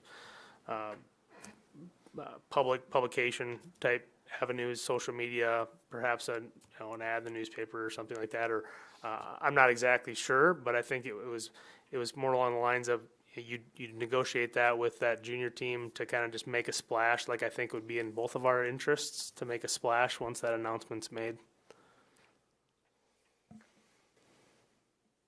Any further questions, council? Comments? I'd just like to say that I know that this has been a long time coming, but there has been a lot of interest from a lot of different junior teams to come into Watertown for quite some time.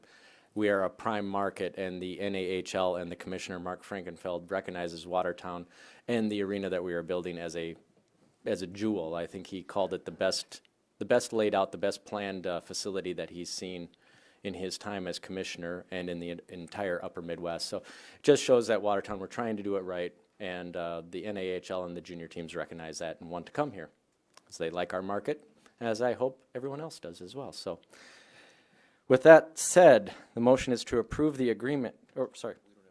Oh, we don't? Oh, sorry. Thank you. It's been a long night. Okay, we do need a motion to approve the letter of intent. Made by Councilman Willow, seconded by Councilman Paulson. Sorry for speaking out of turn then. Any further comments or questions? Motion is to approve the LOI. All those in favor, please say aye. Aye. Any opposed, say nay. Motion carries. We're on to old business. Any old business tonight, council? I think we need. Oh. One more item. Oh, sorry. Like I said, I have a little bit of a head cold, so I'm ready for bed. Item O is approval of agreement with SimpleView to provide a new visual identity brand and logo for the city of Watertown. This is a big one. I'm sorry I missed this. City Manager Mack. Thank you, Mayor. It is. It's very exciting. What we have before us tonight is an agreement with SimpleView to provide a new visual identity brand and logo for the city of Watertown. SimpleView, some of you may be aware of, have worked substantially with our Convention and Visitors Bureau to develop new logo and marketing materials for them.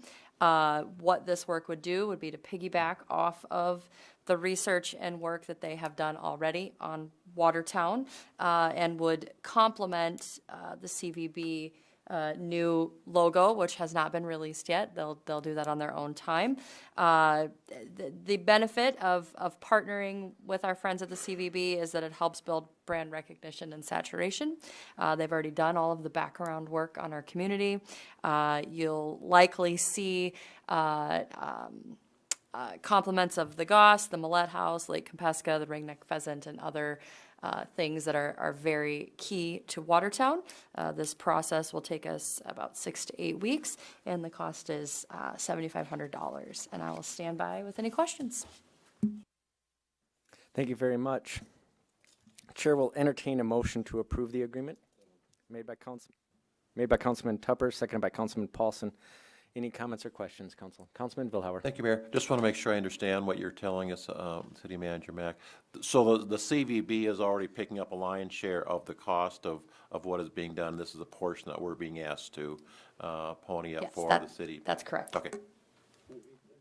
Councilman Danforth? Yeah, I just want to say, we have talked about this a number of years. This is long overdue for the city of Watertown. It really is, and I support it wholly. So, thank you. Thank you. Any further comments? Just want to say this is a really big deal, very exciting for the future of Watertown. I hope that the community, once we move forward and it's revealed, will get very excited about it as well. Don't you agree, Amanda? Wholeheartedly, Mayor. Thank you very much. With that, the motion is to approve the agreement. All those in favor, please say aye. Aye. Any opposed, say nay. Motion carries. Now we are on to old business.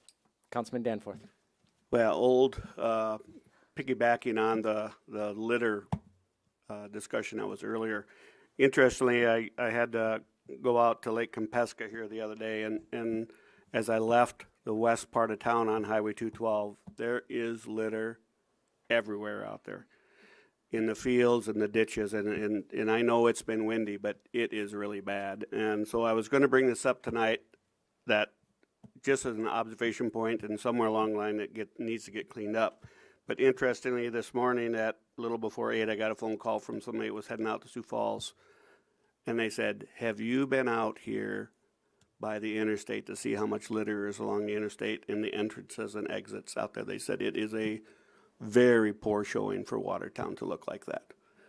So again, I know that the wind's been blowing. I think they said today our average high wind gusts for each day in April was 40 miles per hour. I think they said that this morning on the radio. But we do have a mess out there, and it really does not reflect Watertown very well at this point. I don't know what to do about it, but it is bad. Mayor? Councilman Tupper? A lot of those sections, Mike, and I'll agree with you 100%. It does look bad. A lot of those sections are adopted by different organizations. And with the wet, windy weather, they haven't got out to do their spring cleanup yet. I did notice one myself, and maybe it's probably in the plans from the wastewater treatment plant, but they built that new road in there for the bypass for 11th, sorry, not bypass, but detour for 11th. That ditch is terrible. And I think they do go out and clean it up every year, so I think we just need to give them all a little bit of time to get their work done. But yeah, it is pretty bad. Any further old business? Councilman Bueller? Thank you, Mayor. I just, again, want to reiterate, and I have had a discussion with the city manager in regards to the plastic on the sand out off of Willow Creek Drive, and also just also reiterating the bike trail, where we're at with that, the replacement bike trail off Willow Creek Drive. Just follow up. All right. City Manager Matt. I did forward you information on the gravel pile. You did? I did. When? Yesterday. Or Friday. One of the days. Oh, you can just sense the tension, can't you? I'll take it back out and forward it to everyone. All right. Any further old business? Any new business? Any liaison member reports? Councilman Villar? I'll just touch a little bit on some airport. We heard a conversation earlier tonight, and I want to thank this board or the council for approving the what we did earlier tonight. But just want to throw out a couple numbers again. I mean, we've heard these before, off and on, and sort of, but 1,434 emplanements in this past month compared to 648 last year. Year to date, 3,406 versus 1,425. I mean, we're just knocking it out of the park when it comes to what we're doing. But I think it is critical to note, like it was pointed out, that we do have an awful lot of leakage of customers that should be utilizing Watertown that for whatever reason they're not.